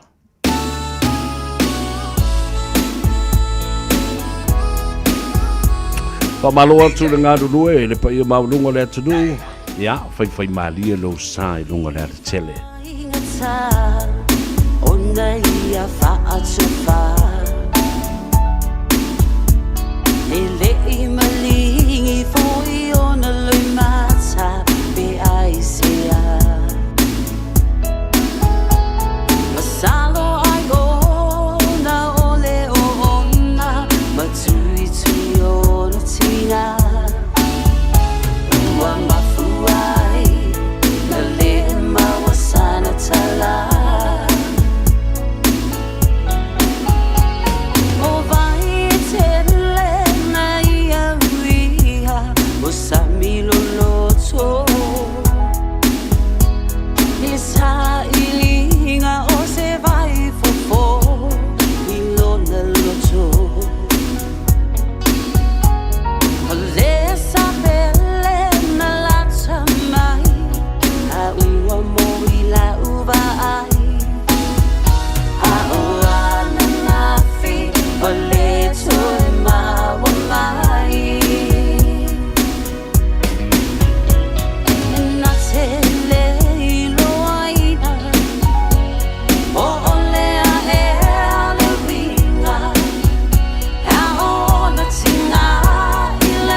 na le tamaita ia Robin Curry ia ma DJ Dave i le manawa ngā luenga ma le ngā Gagaifo Faiva o le atunuu i le nei fo i a Strophy o le whaatawhiti o le tele o ngā luenga ia o lo whea ngai ma i tātou ia me se whai loutou pa ia mawalunga watu le whaamalo ma le whaafitai ia i la tō lo whaatinoina le ngā luenga o ngā luenga a lofa fo i lea whaaloto i whali ai o tamaiti a me se fo i nai te mam tina mātutua o le au no whale ia whai o le tāpe nauna fo i o le tai ao la tō ia mō tamaiti i le atu i le aonga mea onga o fua onga o le mea ai mo le aonga le lunch ia whapena fo ia le tamama le tina i le puti ma le toast ia whainu fua la au o mea whapena he pei o tanga mea o le tapena ina o le whale o le toi whai o ngā senga whaatali eile au whai ngā luenga pe a manawa ia male aso atoa e whea ngai mo tamaiti ma so se mea le malo lo lei ia e moisela o le tausia o nai o tātou tamam tina mātua watu oile e whamalo le ia tau se vea ia te utou uma o lo o whaia le nā ngā luenga alofa ma le tāua i te tonu domestic duties in our own home environment. Talofa fo i le au whaia onga. O te whaia onga lava. Whea onga, aonga whateitai se o i ia onga maururunga ma tata SS, tūlanga lua, se o i universite. Whamalo, ia te utou, o i la tau i te tonu ofisa o le malo, o pisinisi tūma oti. Ia, whapena fo i la tau o li imta mai tai leo leo. O la tolo ngā lulue i le ngā luenga fo leo le paramedics. Ia pēno whai atu ia nei usoma tua whawhine Samoa. O la tau whiriwhiria fo lea au nanga. O le first aid ia po paramedics o tangata nei ngā lulue le St. John's Ambulance tā ua tele le la tau ngā luenga. La tau nei he mua tau nuu le mea lo tupu ai le whaalawe lawe. Ia, maofo i datu le fesoso ani mua, po le first aid. A talofa i a tau tau, ma whaamalo fo i o tau Faiva, le whaingo fie. E onga, ia, mantua fo i lau tangata nei a mua i mea o whaalawe lawe ia, ma sa aile toto pe iei manuanga po stasi fo i oti. E a fia lo lato mafo fau, mo lato langona, pe a umale whaalawe lawe. They are psychologically affected from the impact of the accident that they had just witnessed and watched. You know, malo tautua i le atunu mo le anga le lei tangata mo le nafu i ngā luenga o tau whiri e whaatino. Alim tamai tai leo, ia e mwise fo i le au skulati. Ta te alofa lava fo i le au whai ngā luenga le skulati, le leo ina. Ia, ma le mātai tuina o le saunga le mū o mea tō tino, a seta, a pisinisi, ma company tūma oti, ia whapena fo i le malo. Au te whatalo whatu i le tātou whale o lo tele a mese fo i le vaenga lea o lo vaia ia na ia lātou pisinisi tūma oti a inga pe o le Ulutoa and Sons, le telinga ia savea, ia po o le telinga fo i sale aula, ia mata wha ma uto umolo o whaatinoina ia le fo i pisinisi i whaale ainga. Wale whonga tau mawha o le atunu, a lo le whai o le Faiva, ia whapena fo i le tautua i le atunu. Whale ainga, tui sa mau, le sunga le kopo ia Samoa maki ia ma le whaletua ia Liz, le ngata i le tui sa mau bakery, le wha ili o lo o wha fia ai le tōtele o tātou tangata, le tui sa mau band, ia ma le tui sa mau Manhattan Convention, po le Function Center.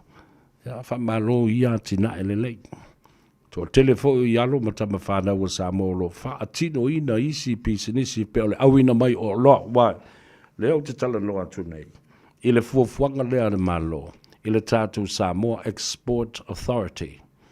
Le tāu o tele o le whawaina o le vaenga ina ia mautū. La I Samoa I sa la whai ia whapefo I upolu. Mea warehouses nei I te tau na iai packaging warehouses. E anga I ane le au whaiwhaiwa le au ngausi o loa le au whaiwhatoanga. I le center o le ai sa vai. Ma totongi atua I lava o tō I nāmo o tō tō e fo I whaasao I le taimi I au tō wātina e ma whatoanga. O tō e fo I le au whaiwhaiwa. Tā pena le whaiwa mō tai au. Ai o le au whaiwhatoanga. E tō e sāuni le lei. E o iai tupe I lātou tino.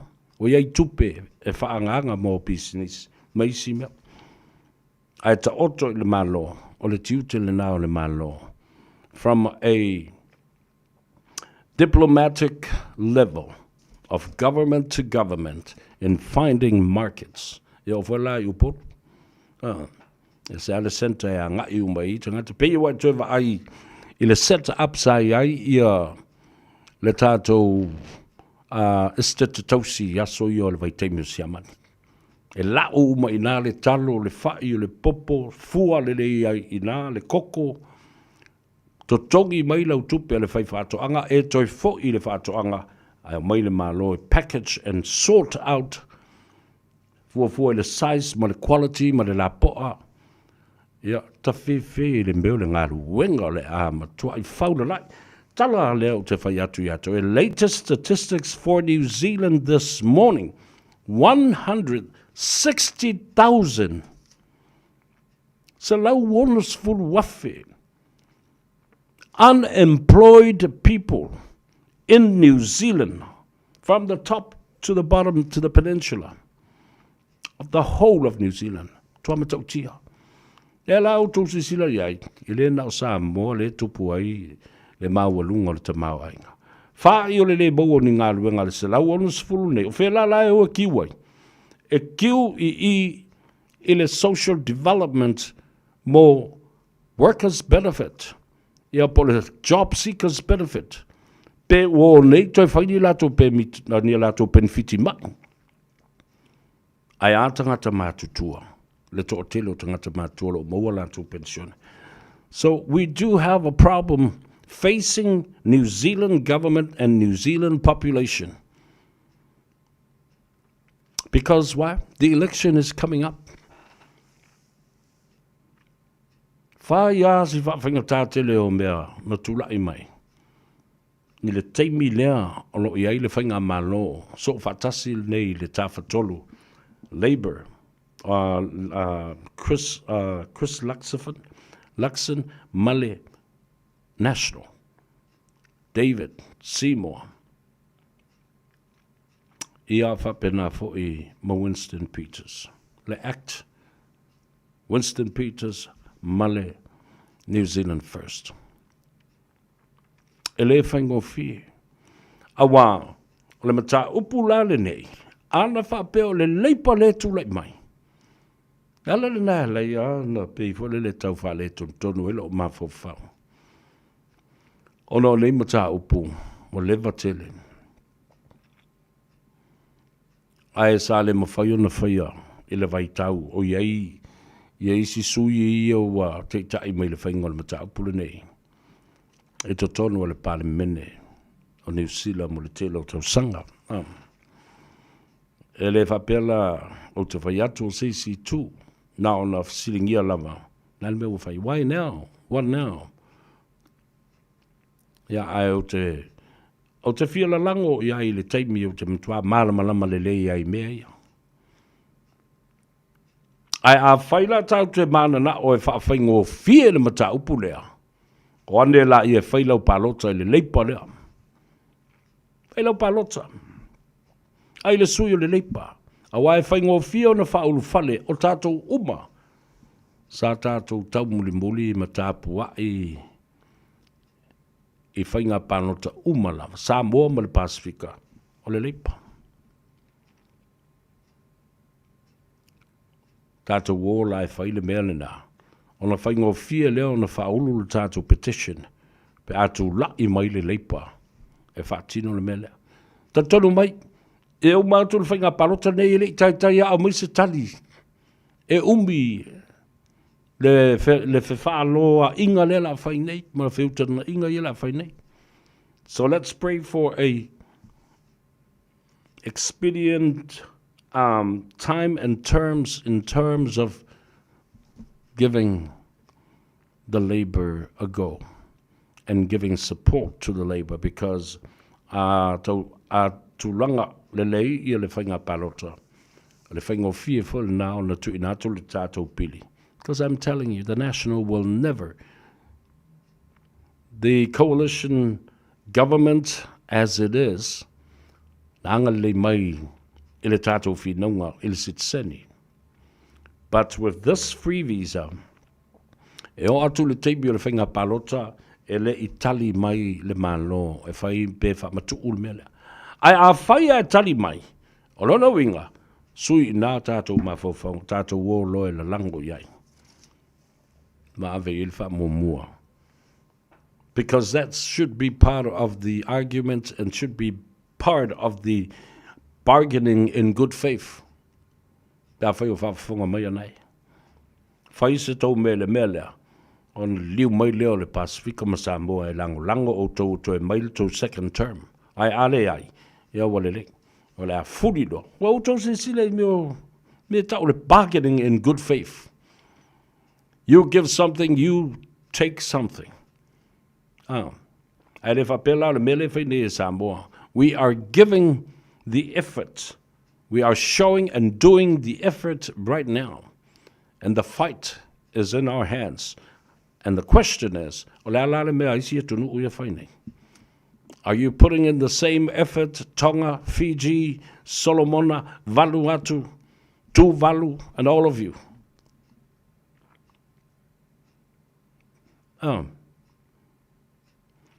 Nena, la tatu o tale pesile familia tuai. Ile manava o ngā luenga ile nei a fiafi se ilitasi a Savanoa. Ia pe maua le tatu to fine. Ia Ati Ole Henderson Cars.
Fasa ile olanga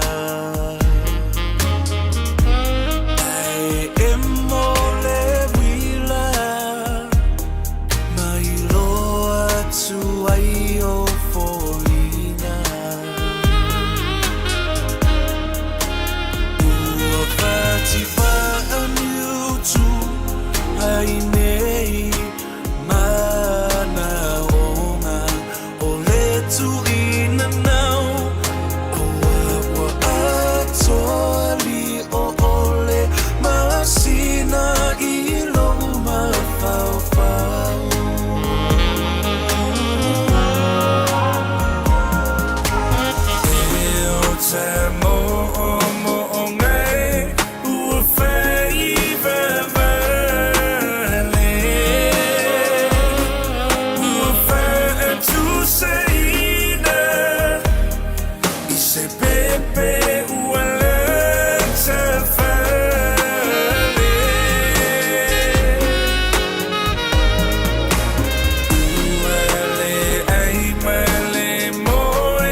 o le tautai I me rofa le atua popo Masa pasapai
le nā le siu whonga mātuko whio le te mai tai o taura au male sulu. Ia, e whakmaruia atua I lunga le ara tele I a te utu uma. Ua manawa ngā luenga ua tāpena fo I nisi. Ia, a wā fo I le sifi pō o le fiafia nā nei. Ona o mai lea o le whamtalanga le mata upu lea le free visa 3 months lea lo o tātou whina oi nei. Ia, mana tua o le asua tai au, tāpuni ai ia le vaenga leo o le petition. Ia nā ua ia I lunga o penga ta whailangi, ia le tūlanga o le tātou whinaunga. Ia o, iai, e te tau na seini, tātou uma, e maua le avanua, e whaatino ai ia le nā fo I ia taumu whainga. Ai, o le manu manunga e pei o na sao noa le fionga le li pāre mia I le aso na fin. O I tātou, o lo whea ngai fo I manisi fo I whawhita auli o le tūlanga, o le meo le tōtele o le au overstayers. O lona winga la, o I tātou lava. O tātou lava fili numeratasi o I tātou. We are our own enemies. According to this petition, because we are petitioning for the government of New Zealand to do the same to us, Samoa and the Pacific, likewise as they do to other 60 countries of the world. Ioe, o lai, e onos fulu isi atunu o lo tu il fam nianga lea. Ai, o atunu fo ilaia. O lo silio na la to usta ia ma whaafitaia le awa noa wha auro. E malanga mai ai le tolu masina so se taimi. Ma toi foi a o le I uma le tolu masina. Ai o le whawhita uli le nā o le ua mai tawina ia I tātou e pēr na sāu noa le whionga I le pandemia. We have to deal with this. Ai ei tātou e nisi o tātou ainga o le ai. E la lafi solo I nei ma, fi solo tai ma. Ona o le tūlanga pangatia o le ova o aso. Ma le nofo whaasoli tūlafono. E te tau no. Tātou whautua ina le ia sisi awala e mwhai eo na toi whaafoi ma whaamangalo le mea le nai te whaia whaasoli tūlafono. Toi fo I Samoa. Let's encourage them. Let's do the job that we need to do so that New Zealand is convinced that we are helping ourselves by doing the right thing and telling our people to go back home. Nena mana e whaiba whenga ngu yakuma.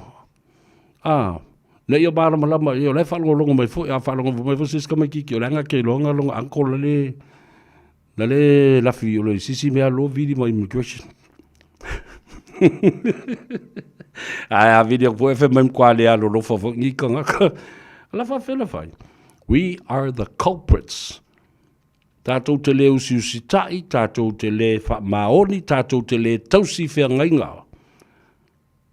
La wha whea lana whai le malo, le tula iatu, I le vao lesi malo, I lesi malo pia whai tātou te le usi ta ia. Whea ngainga wa umana tu sia, mausi sia. E le whetau I ma le tala whea ngai. Mai tātou te le tau I manu. Ma tau nuu lau o le wha moe, pe a whai. E tō tele I tātou ia. A vese la na o Samoa la tō ia, mana overstays, pe fia se whai numero iai. Ai a tonga ma fiti Solomona ma Vanuatu ma tu valu ma isi atu motu ia. Ele o a fia le li o awa. O ni we la tō ia. Ia wha pe fo ia to e lau ma le atu koki. Ia o tangata umolai lalo umo le vainga a New Zealand. Whamalulu atu o le mausi tātou whelo inga ma le tamaitai o ati, mai le tātou whaleta vale le Henderson Cars.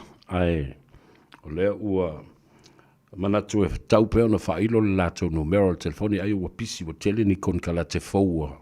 O sainia le nei aso ua le avanoa mai ai e whaise tala, ia masali poti fo I e tusa ma le lātou o nanga ma le tautua I a Samoa. Pala au ati o le Henderson Cars ile tuatusi. Se lau iwa wha, Cavendish Drive, ia ma le lato numero telefoni. Ele se togi, o valu se lau, fitu tasi, fitu tasi. O valu se lau, fitu tasi. Ia, manatua ai, whatalo whatu ila utua fine. Ia, fale na tapu, ia, whapea fo ile uso, ia luaiva na tapu, i Brisbane, Australia, ia masia la whanau, ia masia la fo i ainga, malo, whamalo si au, whaftaidi i le tua whawhine, ia fale. Ia, malona, o apa mai pēr le tua whawhine, malona au ainga, maisi fo i ainga e wha. Whaasi tō tele o tangata o leia te uli siti, ai asesi o tau wha mulmole. O le nā e mōle fsota inga ma le sunga ia Kanata. Kanata, e te tau na e wala au mai. O lo o matua mawhatia a inga i Brisbane ma Australia, a mese fo i Melbourne. I le tu langa o la tau pepa na tu ina tu ai tupe ia te oe. La e te whaia la tu no whamau mo la tu sitseni.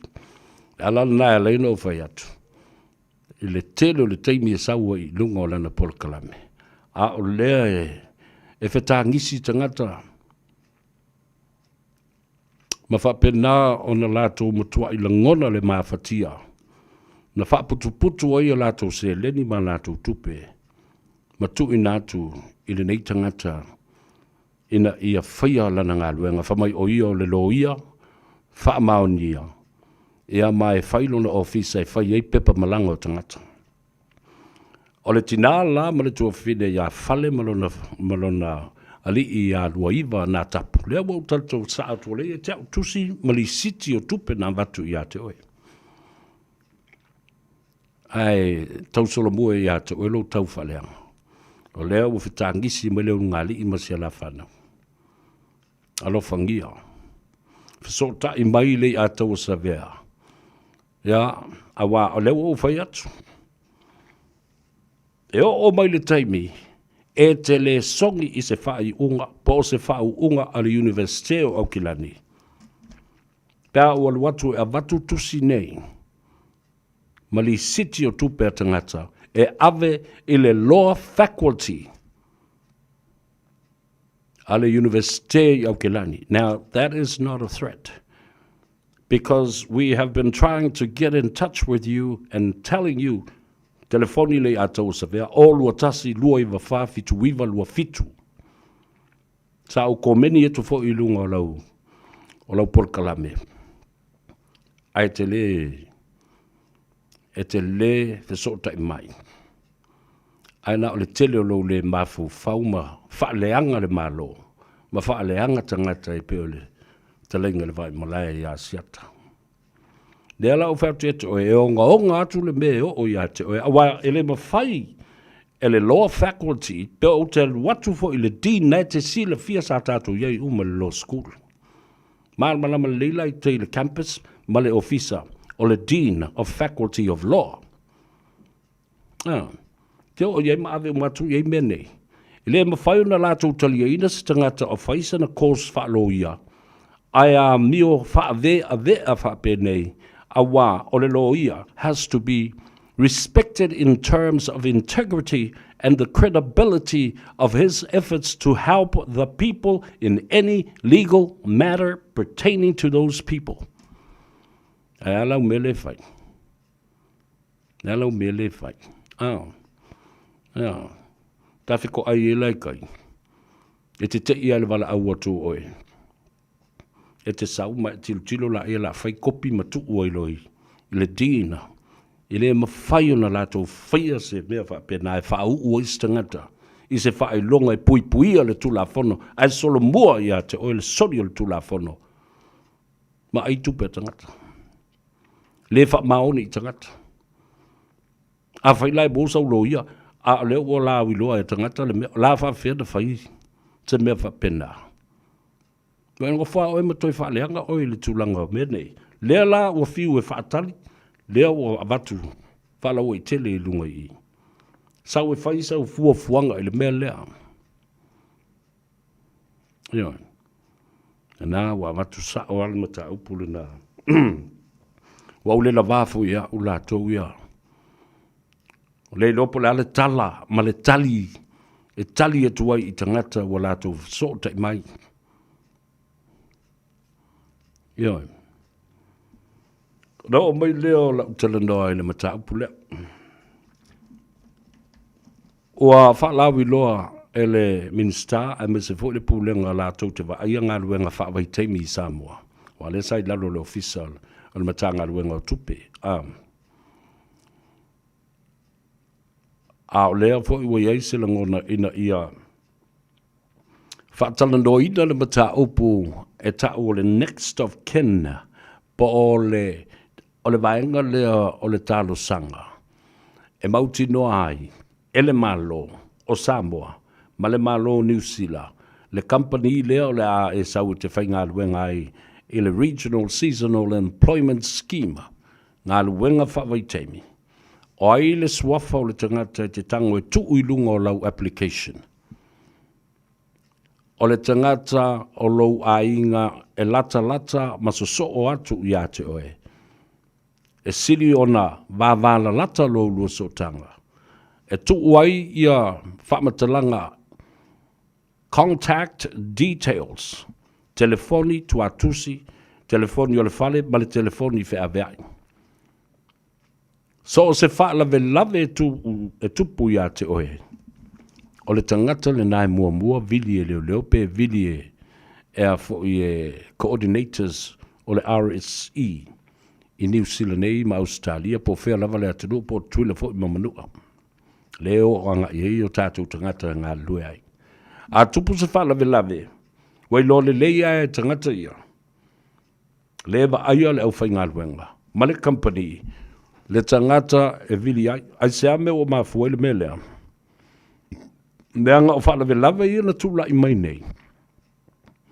Na omi se teimi o tau whasootai e ona ia sootanga I ua mali liu I whaalawe lawa ia na o mai e tangata e ngā lue whaawai teimi.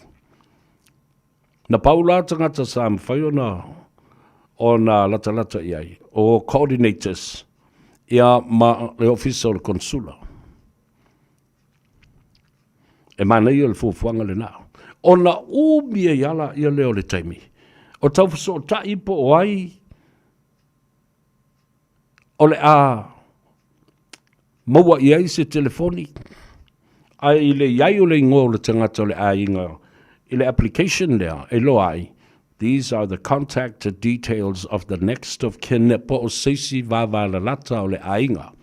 Awa mena le tupu mai.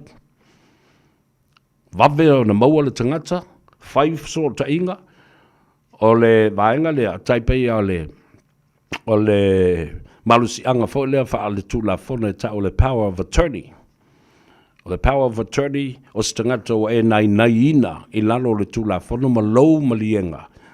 O lona ingoa, o le afsota I eilo ia, leo, fale whainga luenga, insurance company. Ia, whapena fo I pe afsota I le official consular, coordinators ia la tau te vaia, ia ngā luenga whaaviteng. O lea ngā le mea le nā, awa e malius tangata. Ala wei lola tangata saa iei whaamurianga o le insurance.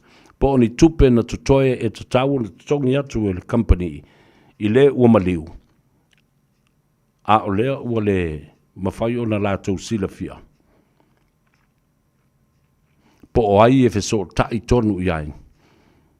I lalo o le tula fono mai a inga. Sa tonu a iei tupe ia. Ala ngā mdui ia. Ala foi lale nā le sa autou sisile iai. Na apa mai ia le consula o le malo Samoa ia tau nei. Le fai lau tusi o le fono fawfautua Samoa. Samoa fai ei o na coordinate ma whaatu langa ia le tātou sauni ngā lotu whaamanatu. Mo I lātou o uso ia to tolu na māliu. Ma whapenai fo na whaatu langa e nai nisi fo I o tātou uso. Ia tūlanga o soani tau le seleni.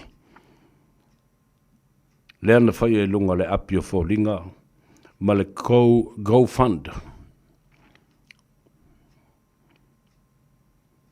Iai, tu langa le nā e te tau ona no fauta iai. Ia na le eifo ila le whano whawautua le nawa i tau. Na talo ai le atunu umo mai uma Samoa. E to i titi lava ni tangata e a inga matau ye ua maliliu. A o le alofa tu lai o Samoa ile na ngona faa Samoa na fifio mai ai. Ma tua tumu ai le maota o Samoa. Ile to tele ele a inga ia i lātou nei. Ai o le lātou tu lai faa alo e mana tua ai soifua o i lātou nei. Lea na maliliu. Ina ua la bea le tāwale ma le lori lea e. Ile anga i mai le loi Hamiltone. So the RSE is now asking people that leave Samoa for regional seasonal employment to write down the contact details of the next of kin if any accident happens that will cost somebody's life. Taua, tango oe, whamasua atu le upu le nā ma whasalalau I lau page. Ina ia mawhaina no whauta iai ia tangata ia le a mai. Ia maa inga o I lātou. Lea le a ngai mai. I le ngā luenga wha vai teimi.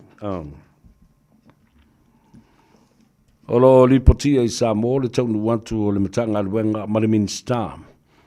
O le matanga luenga o whamsinonga a Iapani. Ia maolo o ngā lulue ai se semina ma le konferenisi whatasi ei ma le matanga luenga o whamsinonga.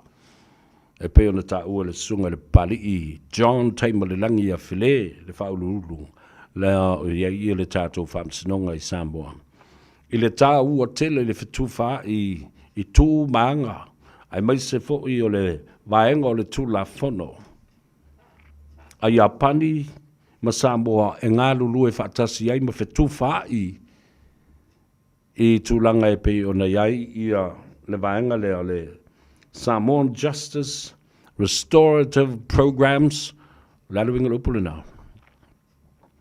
Restorative Justice o le Restorative Programs o tangata na o e tuli ni o nātou whasalanga. Whawhale pui pui. Ai ia iai por kalame o le ola toi fuata ina. Ina ia tau fia ai le mea lea le uwha peritania. The repetitive behavior of criminal activity over and over and over again. The repetition of crimes. Ana vinga le whapatalanga le nā. Por kalame ia no tune ia pani mga lue whatasi em Samoa. Ea oa uma ia pani. O a por kalame ia whai le whalpui pui o le ola toi fuata ina. Ina ia tau fia ai le mea leo le umana turi o le whasalanga. Ai toi mai whai toi o atu whai o le bea la vetas. O nā tātou tilo whai lea I mea ia pani le whai po ala tau por kalame ia e whatino. The Ministry of Justice, a seminar between the Samoan Justice Department and also the Japanese Ministry of Justice, sharing ideas on restorative justice systems. This is tau. Alofa lokeni, ta alofa lava malole, soifu mwia, ia fa perfo I se naura tufunga, tuia tua. Alole soifu mwia. O timu ia, o no valulima. Famai alu whaatau mai se new classes o ki ngā ua moku. O I sao tilo tu iai. Ua ngaui mai ia vai o le maki haka skam. Pe ua ku I se ngā ua se ai si vai o le maka o se li. Ai po le alu e whakau. Se me ngā se furu walu kāla ale me whakau le maka fō. Ala fo e kere kupe a kankai ngā ave iai. A ole alu e whakau se maka. Drug testing, ia le na. Awa lava le i taua i seisi o rawali i o leo po le palemene po ai lava le a whanga solo iai i a su enga fo le. E lo ai po le ale to ai ngā aisa le ta vale yo wala toto. Awa ta ulo iai. Ele whainga luenga tai au. Ele sao. So, the random testing and the compulsory testing, please do not reveal the time that any of these people will be tested, because otherwise they won't turn up to work and doing their test tomorrow. Lesi nabio. Mau tonu fo ia i le mata upulea. Ele te tau na whai ele SROS. Ele mea. Le tau te wawai nei. Ele tele i o meo lab test. Le oa i e tui le toto ma vai po ato e ngā mai e ma wai tangata na avele i lau family doctor. O le mea moni. E te tau o na iai se separate entity. A separate independent contractor e whai le test le. A wātau te lo le leia. Kei whau o kui mai se koko mai se pua apo se moa po rea se mea o lai whai le test. Inga ua maua i whunga. E positive le test le wali i. O tātou e lo lava. E lo lava. Mantua la laile uman tusil policy. Mai le tauna toi tui nātu i te oe results o lau test. E tauna ese tangata e ave iai. Umalo le testi ave fo i o se. And make this independent contractor tester to become part of the police. Separate but independent. E le tauna e umana whale test e tu atu ia oe le result o le test. Ai aru oe kia i le result o le mea. O mai la i le talanuanga i le mata upu le tangi a siata le ua tau fia i nei le ungari i le i Samoa. Ona le upu lea o le ailau mei. Whalonga le lei. O le upu lea o le ailau mei.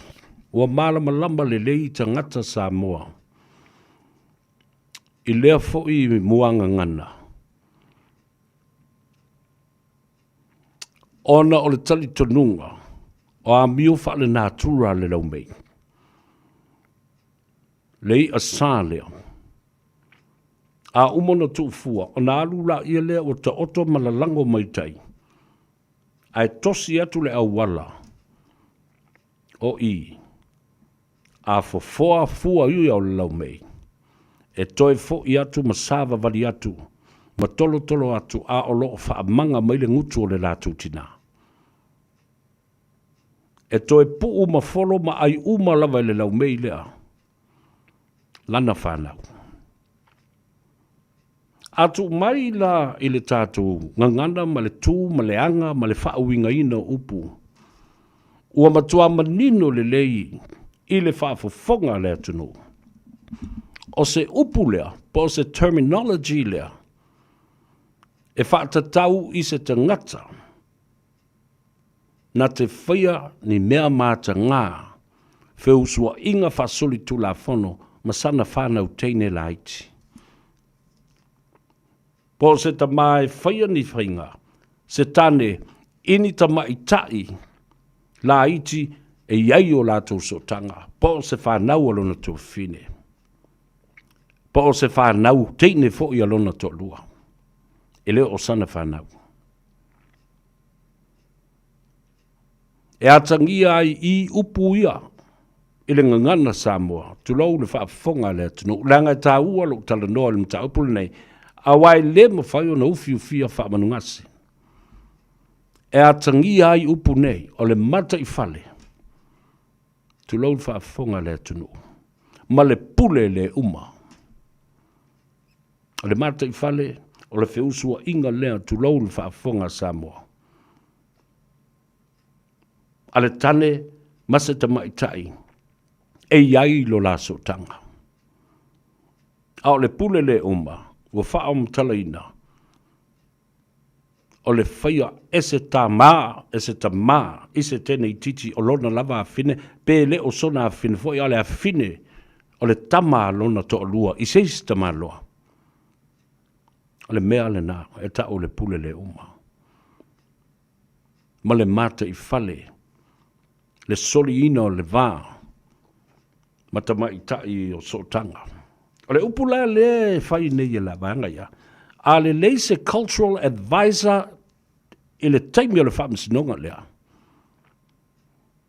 Na whai e leo ngari i lea, ma lafo le upu lea, ma autou uma ia e la fo le upu lea, ia asiata. Tau te le vā lea, tau te mālama lama le le iai, i le winga o le upu, o le ai lau mei.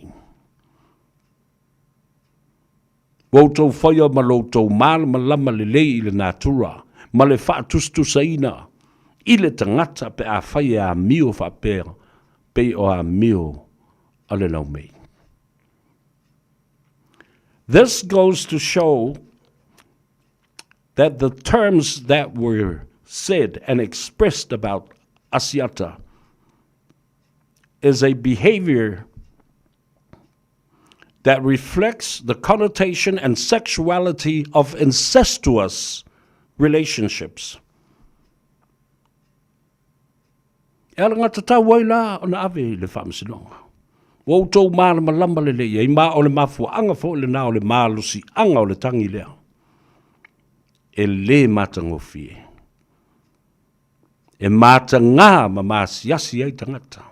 A inga o whanau tamaitai. E ka le sia ma sotanga. Lea lau te whatuain. Lea lava wautou whaafafonga iai. And I'm spelling it out in the English terms.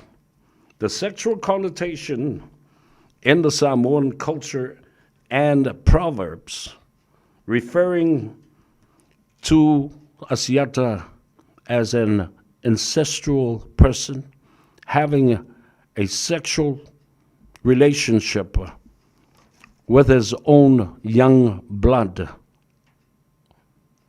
of family ties. E le longo le lei le whaalongo le whaamsino. E ata mai le whaamsino wana mālama lama le lei I winga o le mea lea o le ailau mei. A le upe pelo le wheo so I fo I ali mongi wha mea o le aikaloki. They're trying to sway the issue and turn and twist the whole narrative. It will not work. The narrative stays here. The interpretation and the context of this statement, I'm telling you, it's going to be a terrible outcome. E matautia le meo o ia tangata ia la tau te lalafo upu ia, wa ao o no lanwa I na whaatustusa ma le lei le lo ia na te whaamatalaina, tō tonga, ma le ano fale o le winga le upu. E afu le lei lau li ia. So stangata lai tō tau tala I le upu le nama la lafo, na le po e wha le lei ia meo video clips ma lafo. O le marusi anga le nā, o le tū mau. A la la tō whiau. Awa o le tele o tau nā le whaia le mea tō whitangisi. Mai, ave le whamsinong, e loka I ai. Ave le tangi e loka ai. Ia lea la, o le liwa tuloa, siata la tau whaila na tangi. Ia le mela na tupu. Wau tō whitangisi lo fo, ia o tau. Mau tau pala ai ma fefe. Awa, I la u whaalunga le whapeo te pui. Ai au te popole le mata upule nei, e a awhia ai fua. Ma sātia le ma ave le fua. Lea lava e nofo maolo le fua. A lea la ua whamatala atu nei le onga o tō tonga o le ano fale o le upulea. E le wā leha le unga li I lea le teimi na whao ngai le upu. Na? Whalogola I le whamasino. I le mamolinga atu le sāvali lea. E le lo ia o le wingo le upu I le mātanga pe a whauinga ina. there is substance and element of assassination of character and purely defamation. Te le yo le afianga o le uso ya siatel mta upula. Le nala ia. Ya, alo fa mai le tua. Oi se iva umatu la le pese le nga le fa mai se uso le mai. Sa via fa mulmule. Fa mulmule se kama se pese nga le ulunga I o le tofa ya au pa au.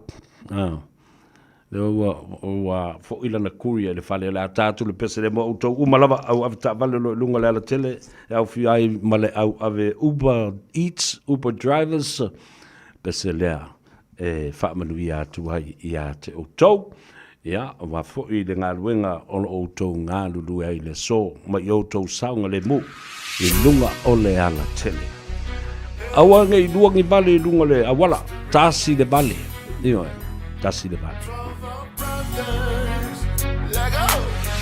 Tele taimi e te whai mai ai E sili I tai la uwa ai A ole ne wa e wha ape mai A o whea e alo alofa Ai ui lea ua o iloa E lea mo ni o loa lofa E tu watu ia oe e alu O umafo ini o ulangona Na o ni manatu whiwhai loa Tu a e alu ai e tu ua Sa o wha apea e te whai mai A ole ne wa e te tae lo fatu A e ui lea o te wha atali I so tofi mai langi Malou mautinoa E milion o fetu na langi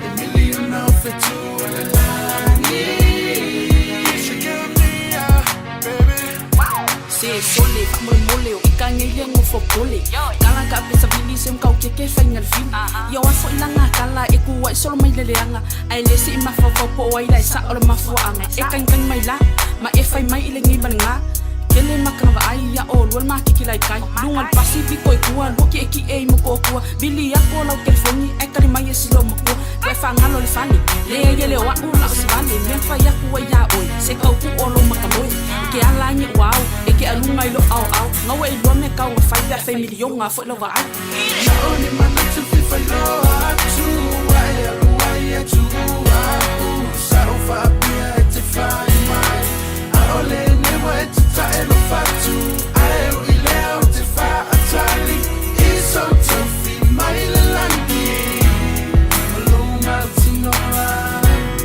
E milion o fetu le langi E milion o fetu le langi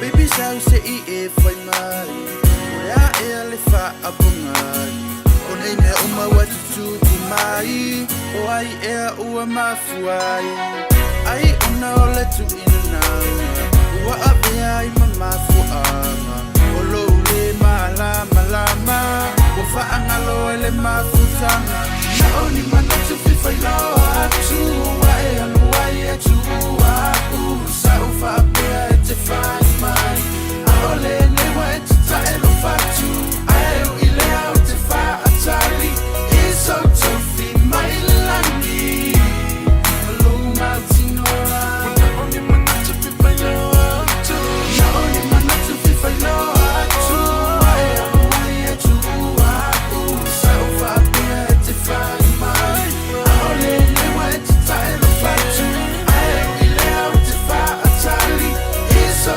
tofi mai le langi Malou mautinoa Ke ana nā whawhiwhianga sui whiwhiloi e whanau whawhi maari ai o e matoa maari e ia lau wa ai lunga le ana tele ina ia maua le saunga le mu tau nuu ma le manuia I lau mauta ma le lawa. Le so I le whelo inga lea a le tātou pālemia ma le whionga fo I le pālemia o New Zealand Christopher Luxon e toi fia whaapupula ma whaamanino le matau pulea. Le anga o lea e le longo le lei le whaalongo. Matua ia ai le pālemia I le media atu le epa. Whapea, o lona lea mana ia o se whautuanga mai experts. Who are the experts? Are they referring to the heads of the Prime Minister Department and the Foreign Affairs, Trade and Foreign Affairs, or they are referring to the expertise of Tuila Epa? Now let me tell you this. A o mai mea whapea. O le fio mai i le ngase.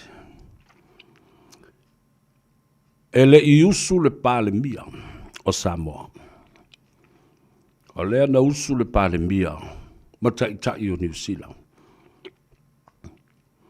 Ai o sa mea le mi ngao pe a whapea e tali tuari maina e le fionga le i pāle mia o Samoa. Se request o le mana onga mai le pāle mia o New Zealand. Ma tai o New Zealand e taipei o na iai Winston Peters. Papena fo i le Swimming Star o le malo Israelu ma le lato ampasa. O te ofo la va ui nei tangata le le ai unifagi ai mani tō whā ma mau fe tū na i ai mun iau. E langa lava i lunga se mea e wha leanga ma tau leanga ai le tai. A whai e ei ni policies ma le protocols o a uma conventions ma whainga whawai. I'm sure wa uma na whasotai i ai ia le pāle mia i lana matanga ruenga. O le whailoa inga wha sama noa. Wa alolo wha mai le pāle mia ma ona teitai New Zealand e pe ona iai le teitai o le pāti ma le minister fo i o whewhatawa inga. Ma mata upu o le waha i whafo. Winston Peters. O le matai Samoa. Ioe. O le fionga le vavasa. Le sa ue vai le la auli. Le si matai Samoa ai o le minister anga i le pāle mia. E le se si i o le na sau. E o fo i la i le pāle mia o New Zealand. Ia pe autou malie ia autou ia whaatala doa ina le media le atu lepa. O autou lanu whaatasi. O le mawhai o autou tutu. Tai tō tasi. Tū tō tasi, whai au mā whauwhaunga. Whaare tangata whaasalalau, pā whai o oios tangata whaasalalau. Be independent with your own insight. This is not an official visit. And upon mutual respect, the request is organized and accepted. Ia. Kalo whai, ta te wa ai e tu lava iai, nisi sa, whaatala nua mai polo kalama tu le epa ma lana au media lena. Wa matua I manino ai, le mea ta o loto leanga. Ma le tau wha leanga, ma lana o le tupu I lona vai teimi. Wana le maua le awa noa. Le si I mai. Tali wha alo alo. The New Zealand Prime Minister initiated the meeting by mutual respect, and upon his request, La'auli accepted it. La'auli did not initiate this, and this is not an official visit or meeting.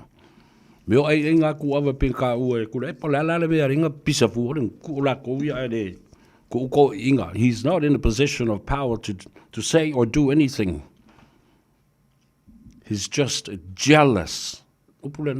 Jealous because it didn't and it's not happening to him. Yeah. Yeah, fatalo fatu, yeah. Valutoloa. Yeah, fape foi. Oi leve mai. Valu toloa, oi fui maono tala leilea e lafi tua o le fake page a savea talo fai. Te le lopo aile na mai maule suafa. O te lo le leia a mi o ngā tangata na. Ia, ai, Ai se so tō e vai ia kana. Ta whai e tiri whalongo tuala e su e mai oe le atou sa vea. Alo whai, 160,000 unemployed people in New Zealand right now. So New Zealand is facing a very, very difficult time. A time of recession. The economy is not good. Alai pe pese tātou I Samoa. E o kaunga kāre soi fuanga. Pio le leo teika vau le leo. Tasi ale pese lai pese ai. Taunga tātou soi fuanga. Lalal me o kou leo I whingi me. Whingi kou whakoanga, me whingi kou moa, me whingi kou pua, me kou povi, me kou asing. Oi.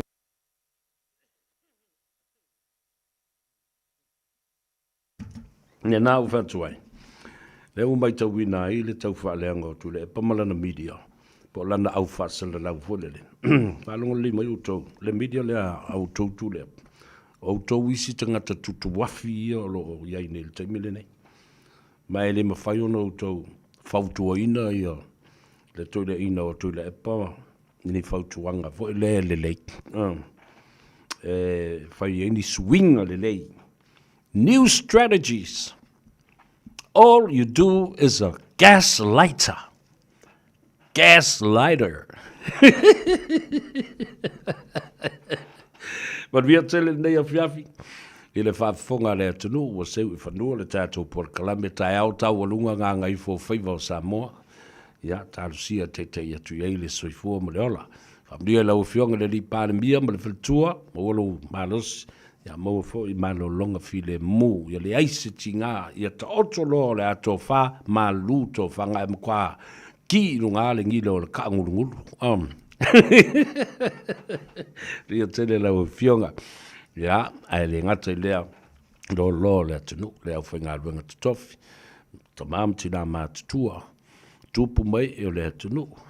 Mai maunga te tele se I o lava I maunga I ti ia iai le whaamianga le tua. I te tonu o tātou ainga, maua le fifia, maua le file mu, maua le ata. Ai so ia se le kuku wafi ma le tau whaaleanga. Whamangalo se leo o le au nei whafoi mai upu o le ataua. Ia le ataua.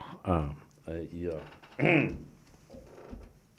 Jesu le pese o le ataua tātou te whamawai ai. Ala lea. Pese palangi ali atu severe Penny Lover, my own version of Lionel Richie's Penny Lover many years ago. Via tele le atunu tato fei loa I le asua tai au. Ya whapena fo I ona. Ona malutia le soifua I lunga o le ala tele. Nei atau sa vele nei, alofa tele mo oe, soifua ma ia mai ia. Ia o talana o tātou tangata le nei. So those are the stories of our people today. Bye for now. Can't you see, girl, my heart's beating for? You're the only girl that I adore. The first time I saw you,